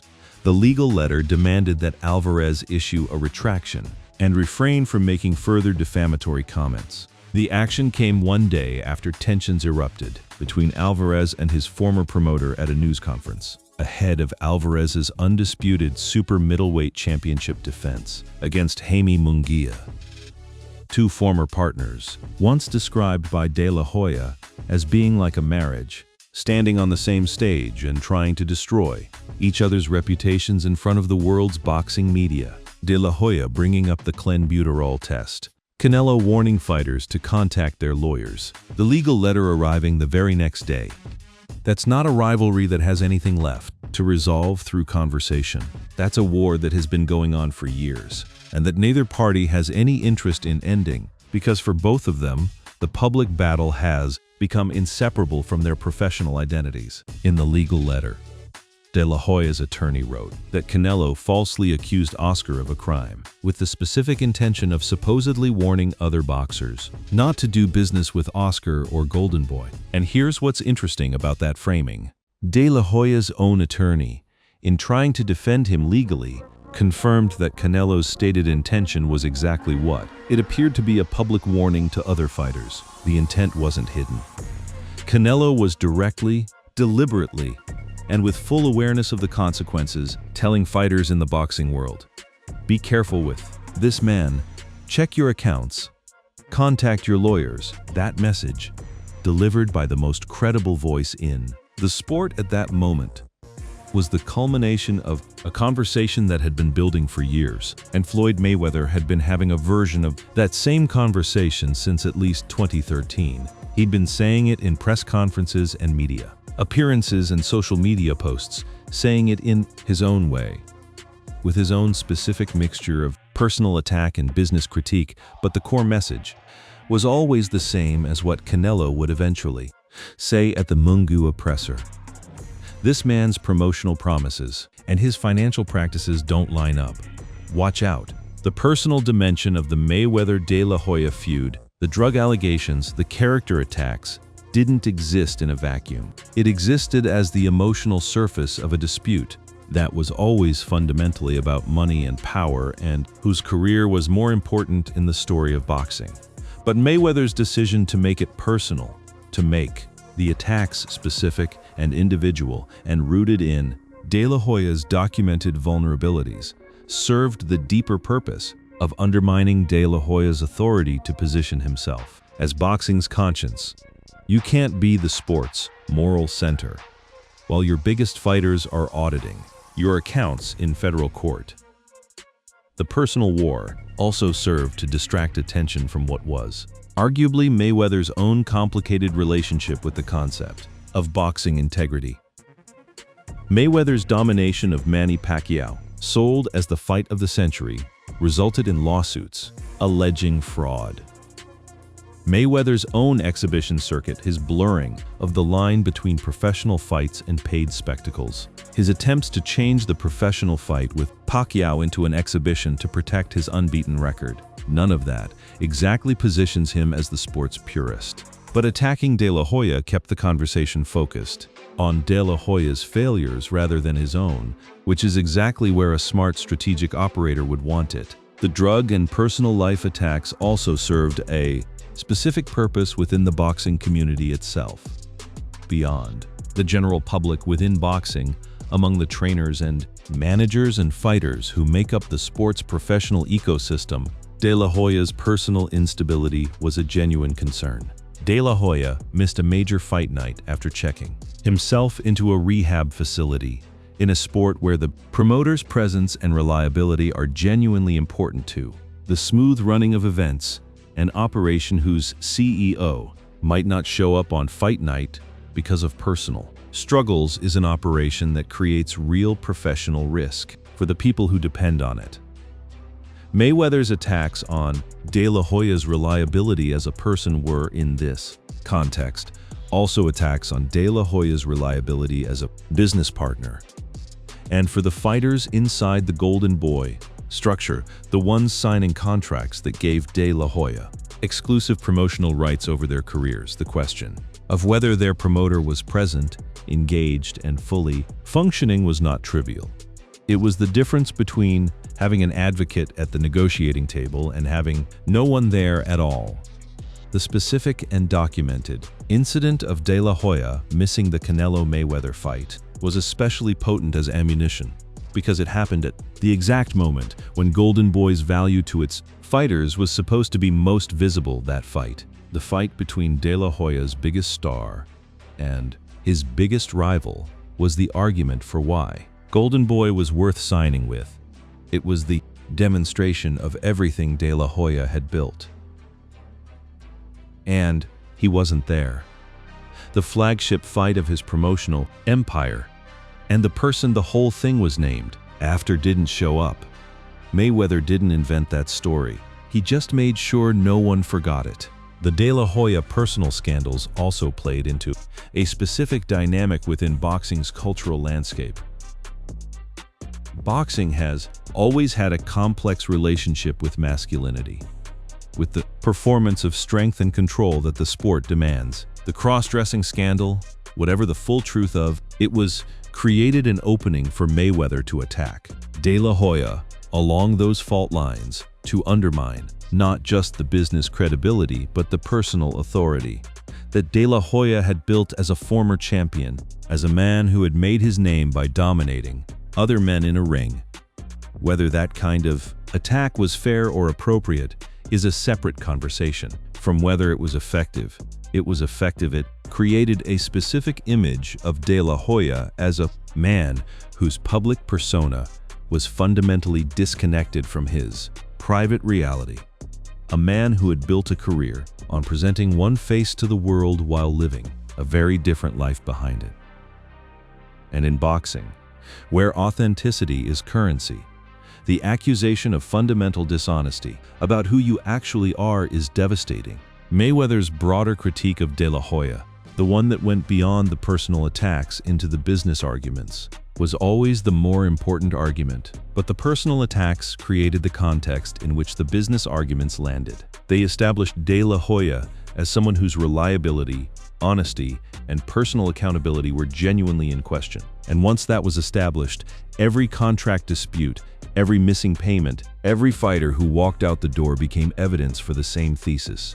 This is a man you cannot trust. This is what happens when you hand your career to someone who can't manage his own life, let alone yours. And this is what I've been telling you since 2007. The 2026 Pacquiao rematch drama gave De La Hoya one more opportunity to insert himself into the Mayweather story, and he took it with visible relish. De La Hoya blasted Mayweather for appearing to be scared of losing to Manny Pacquiao in their planned rematch. The irony of De La Hoya accusing Floyd of protecting his record, of pointing at Mayweather's reluctance to risk the 50-0 in a professional fight against Pacquiao, is that it mirrors exactly the critique that De La Hoya's own fighters made about his contracts.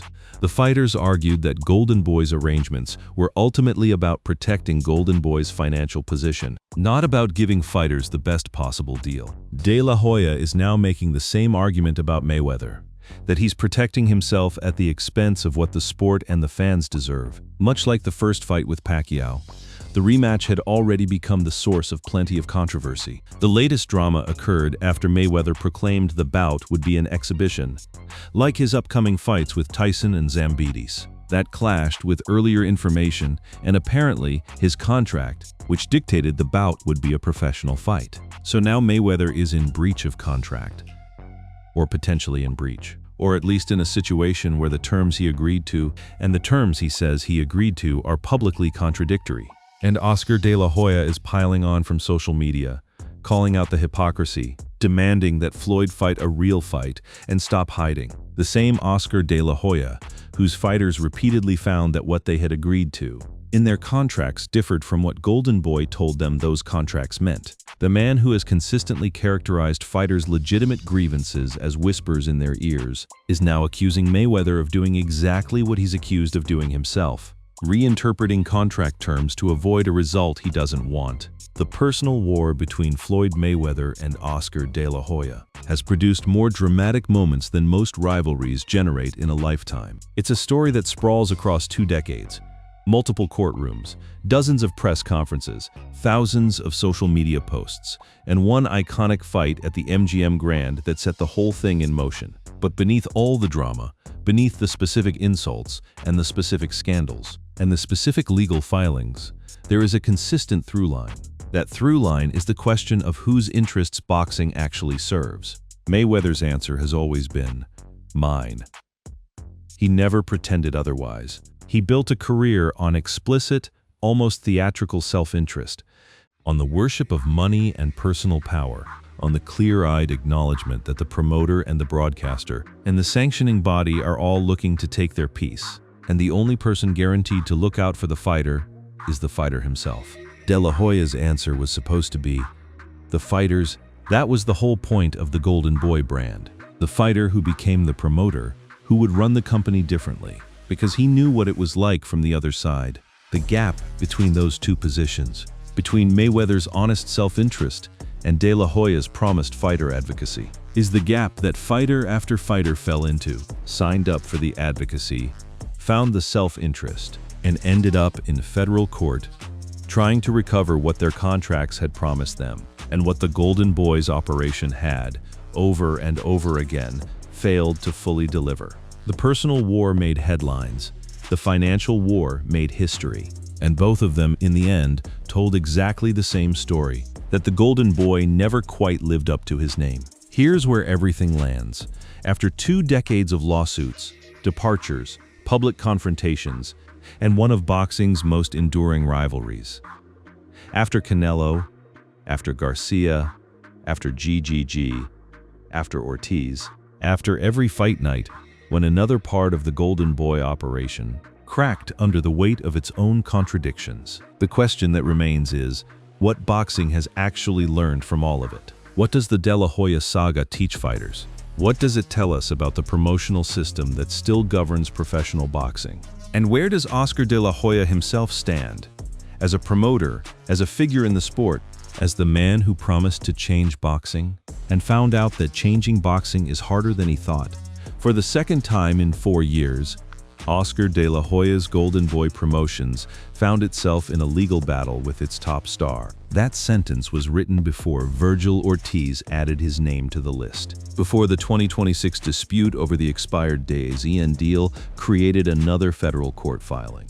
Before De La Hoya's own rematch aspiration against Mayweather resurfaced, adding another layer of unfinished business to a career that has never quite found a way to close its open loops. The pattern that sentence describes, the repeating cycle of top fighter lawsuits, is Golden Boy's defining legacy at this point in the company's history. And the financial stakes of that legacy are staggering. Alvarez sought at least $280 million in damages, according to the lawsuit filed in federal court. Golden Boy countersued in the Ortiz dispute, seeking more than $10 million in damages. The dollar amounts involved in these disputes dwarf anything most industries see in promotional contract litigation.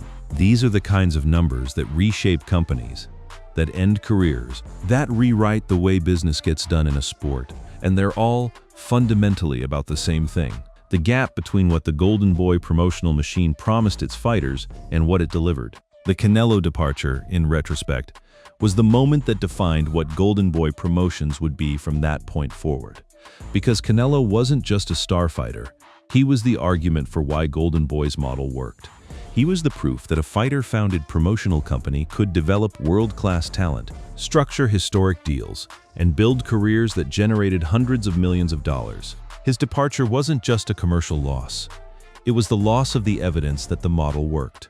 Alvarez struck a deal with Matchroom boxing promoter Eddie Hearn for a fight with undefeated super middleweight world champion Callum Smith on DAZN, the same streaming service he'd just exited his Golden Boy deal with, but now under different promotional terms. That detail is almost poetically appropriate. Canelo left Golden Boy and DAZN together in a lawsuit. Then he came back to DAZN because the platform worked fine. The broadcaster wasn't the problem, just with a different promoter, on terms he actually controlled. The broadcast relationship survived. The Golden Boy relationship did not, which tells you exactly where the problem actually was. De La Hoya questioned the logic behind the move, suggesting that Alvarez would have made more staying under contract with Golden Boy and DAZN. And look, maybe in the short term he was right. Maybe the guaranteed money under the existing deal was larger than what Canelo would earn on a fight-by-fight basis in the immediate aftermath of the split. But Canelo's subsequent career, the undisputed championship, the massive pay-per-view events, the complete freedom to pick opponents and build a legacy on his own terms, proved that the value of autonomy cannot be reduced to a dollar figure. The ability to control your own career, to make your own choices, to build something that's genuinely yours. That's not something a contract number can capture. And Canelo demonstrated that better than any lawsuit ever could. Ryan Garcia's trajectory after leaving the Golden Boy orbit is messier and more complicated. Because Garcia himself is a more complicated figure than Canelo, his post-Golden Boy career has included enormous highs, significant controversies, and a very public struggle with the intersection of fame, mental health, and the pressures of professional boxing. But the narrative around his departure from Golden Boy, the one shaped by his own legal filings and his public statements, added his voice to the growing chorus of fighters who had experienced the gap between the Golden Boy promise and the Golden Boy reality. Garcia's team argued that Golden Boy is obligated to promote and enhance Ryan Garcia, not malign him on Twitter, and file a public, baseless lawsuit against him. That framing, the promotional obligation to promote and enhance, not to attack and litigate, captures what fighters expected from the Golden Boy and what they felt they didn't receive. The promotional relationship, in its ideal form, is a partnership. The promoter uses their platform, their relationships, their financial resources to make the fighter bigger than he would be alone. In exchange, the fighter signs over promotional rights and the exclusivity that makes the promotional business viable. When that partnership works, both parties benefit enormously. When it breaks down, when the promoter's obligations to a broadcaster conflict with the promoter's obligations to the fighter, when the bonus structures get disputed after losses, when the fighter pays out of his own pocket to satisfy the promoter's separate agreements, the partnership has already failed. What remains is just the contract and the contract, as every Golden Boy fighter discovered, could be deployed as a weapon against the very person it was ostensibly designed to protect. That's the business reality that Floyd Mayweather had been describing in his own language for years. Not the language of legal filings or mediation proceedings, the language of someone who'd seen it from the inside and trusted the public enough to tell them what he saw. The Virgil Ortiz situation in early 2026 demonstrated that even after all the departures, even after the Canelo settlement and the Garcia dispute and the GGG lawsuit, even after all of that, the core dynamic inside Golden Boy hadn't fundamentally changed. A young fighter tries to leave. Golden Boy countersues. The legal argument centers on the Diaz-En deal and what it means for the fighter's own contract. The pattern runs exactly as it has run before, with different names but the same underlying structure. Promotional contracts tied to broadcast output deals often become vulnerable when those media agreements change. Federal judges rarely intervene unless control over a fighter's next bout is clearly at stake. The legal architecture that trapped Golden Boy's fighters, the broadcast deal embedded within the promotional contract, creating dual obligations that were often in tension, remains in place as long as the contracts do. And De La Hoya, rather than redesigning that architecture after watching it destroy relationships with his three biggest stars, simply kept building with the same blueprints. Every new contract, every new dispute laid on the same foundation that had already cracked twice. If a fighter exits a traditional promotional structure, it represents another high-profile departure at a time when new broadcast money and short-term deals are reshaping boxing's business model. The broader market is moving in a direction that makes long-term exclusive promotional contracts increasingly difficult to justify from a fighter's perspective. When multiple networks are willing to pay premium prices for a major fight, when platforms like Netflix are entering the sport with budgets that dwarf anything DAZN committed to in 2018, the value of exclusivity decreases rapidly. The fighter who's locked into a single promotional relationship is the fighter who can't access the market's full competitive rate for his labor. And every time another Golden Boy fighter figured that out, the pattern repeated itself. What does boxing look like on the other side of all of this? The sport itself has continued. The fights still happen. The champions still get crowned. The drama still plays out under the lights in Las Vegas and Madison Square Garden, and the arenas that have hosted the sport's greatest nights. But the promotional landscape has shifted in ways that the De La Hoya saga directly accelerated. Fighters are now more aware of their contract rights. Managers and lawyers are more scrutinous about broadcast deal language and how it intersects with fighter agreements. The specific arguments Canelo and Garcia used in their lawsuits have become something like a fighter's rights handbook, a documented guide to the questions you should be asking before you sign. That's one of the unexpected legacies of the Golden Boy lawsuits. They created public, federal court-documented precedent for what can go wrong in a boxing promotional agreement. The specific allegations, the conflicting approval rights, the broadcaster fee clauses, the bonus structures that get disputed after losses, to any fighter negotiating a promotional contract. The knowledge that these mechanisms exist, that they've been used against fighters in documented cases, is a form of protection that fighters in earlier generations didn't have. Canelo Alvarez, working fight by fight in the years since his departure, became the most powerful proof of concept for the fighter-controlled model. Alvarez competed 8 times since his ugly breakup with De La Hoya in 2020 that ended a 10-year partnership.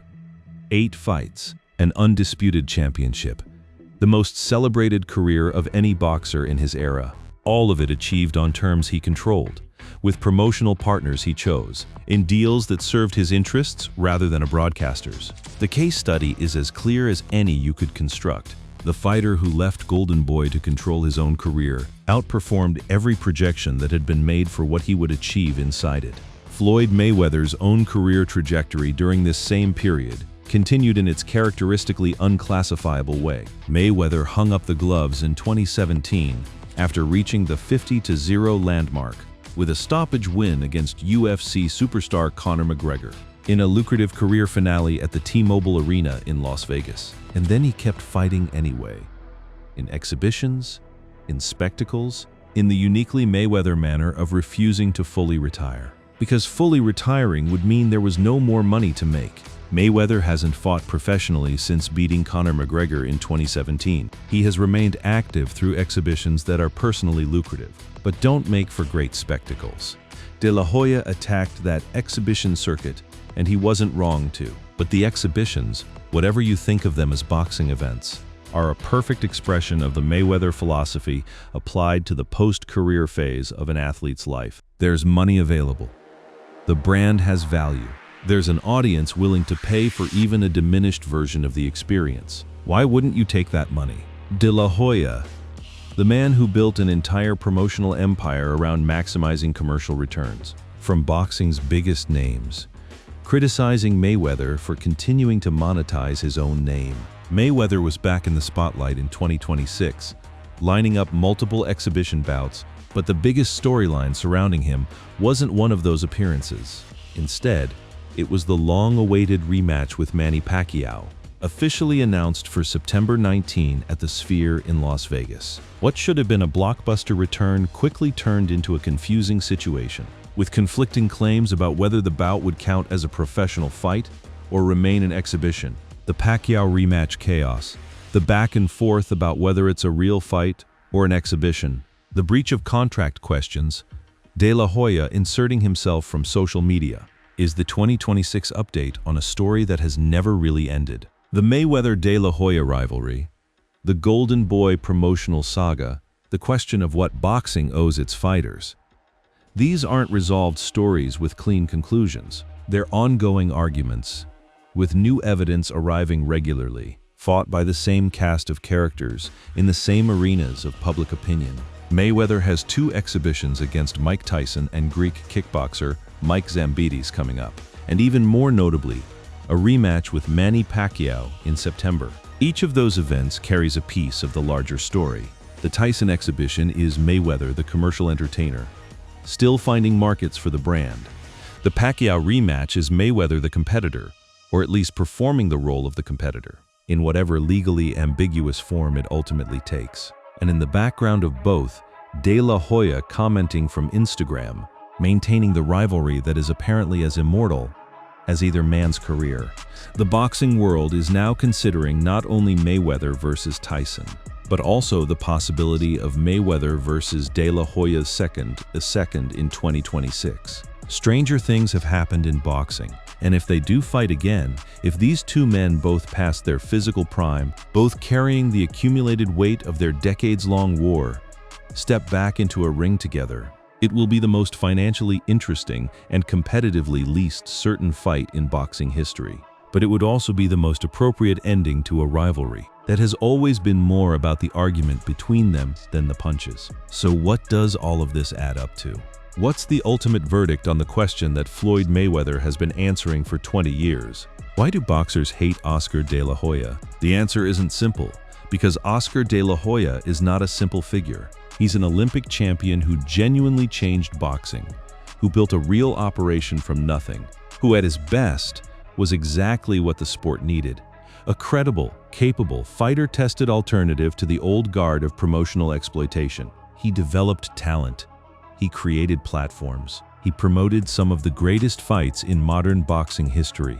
The Golden Boy story isn't simply a story of failure. It's a story of a man who built something real, and then, through a combination of personal instability, structural misjudgment, and the pressures of operating in a financial environment that was changing faster than his contracts could accommodate, lost the trust of the people he built it with. The fighters hate Oscar De La Hoya to the extent that they do, not because he was a monster, but because he was something more complicated.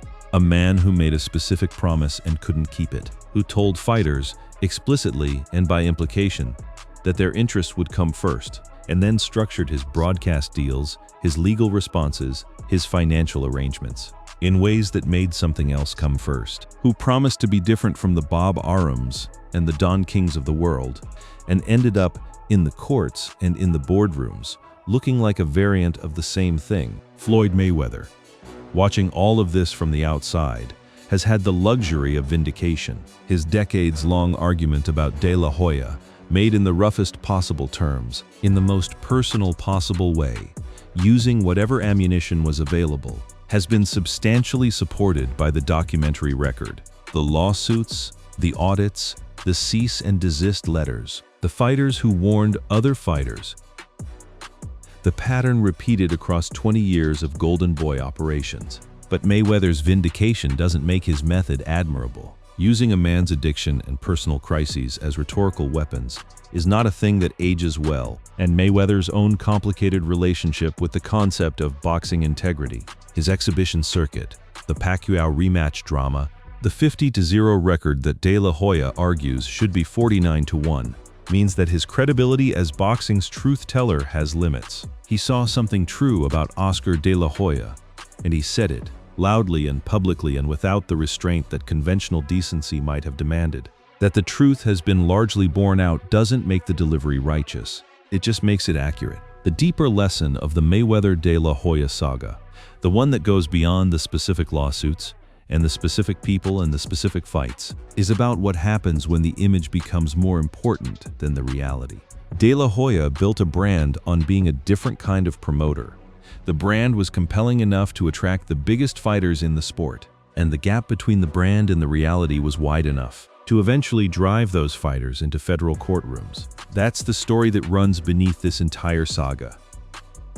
And it's still being written. UFC CEO Dana White and Oscar De La Hoya's feud doesn't seem to be ending anytime soon after the UFC head's latest comments. Dana White and De La Hoya were once close friends, having shared a connection to combat sports earlier in their careers. During many of De La Hoya's biggest fights, White was often sitting ringside, watching the boxing star's many signature wins.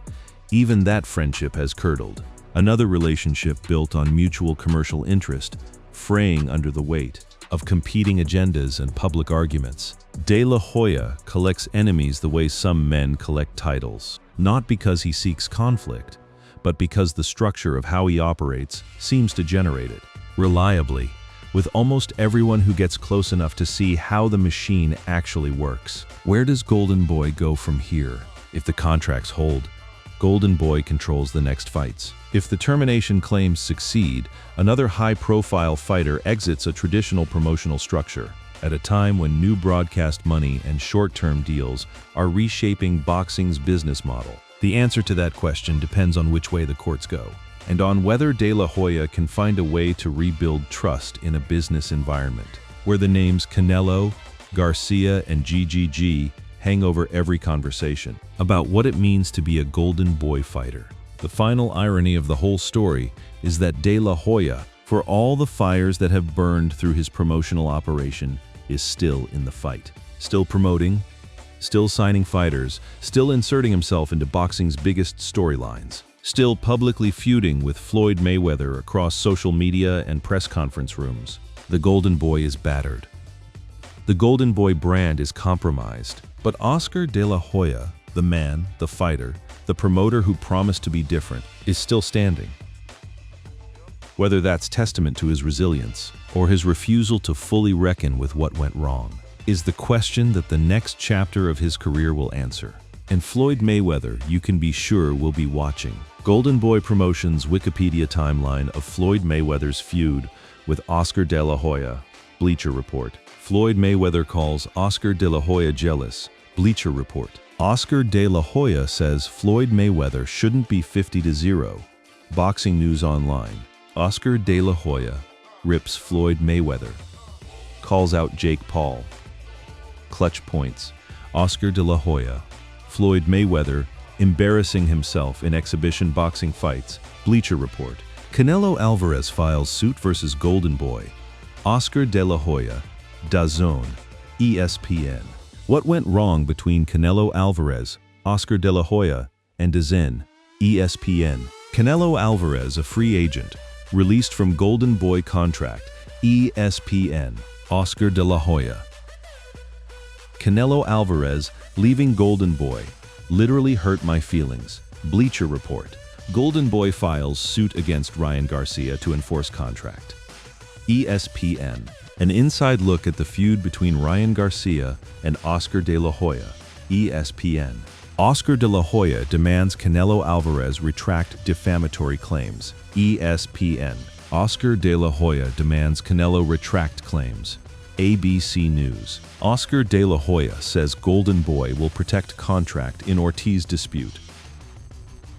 Boxing News 24. Oscar De La Hoya trolls Floyd Mayweather amid Pacquiao rematch drama. Yahoo Sports. Oscar De La Hoya questions Floyd Mayweather's 50-0 record. BJ Penn. Oscar De La Hoya says he might want rematch with Floyd Mayweather. Boxing 247. Floyd Mayweather and Oscar De La Hoya's petty decade-long beef.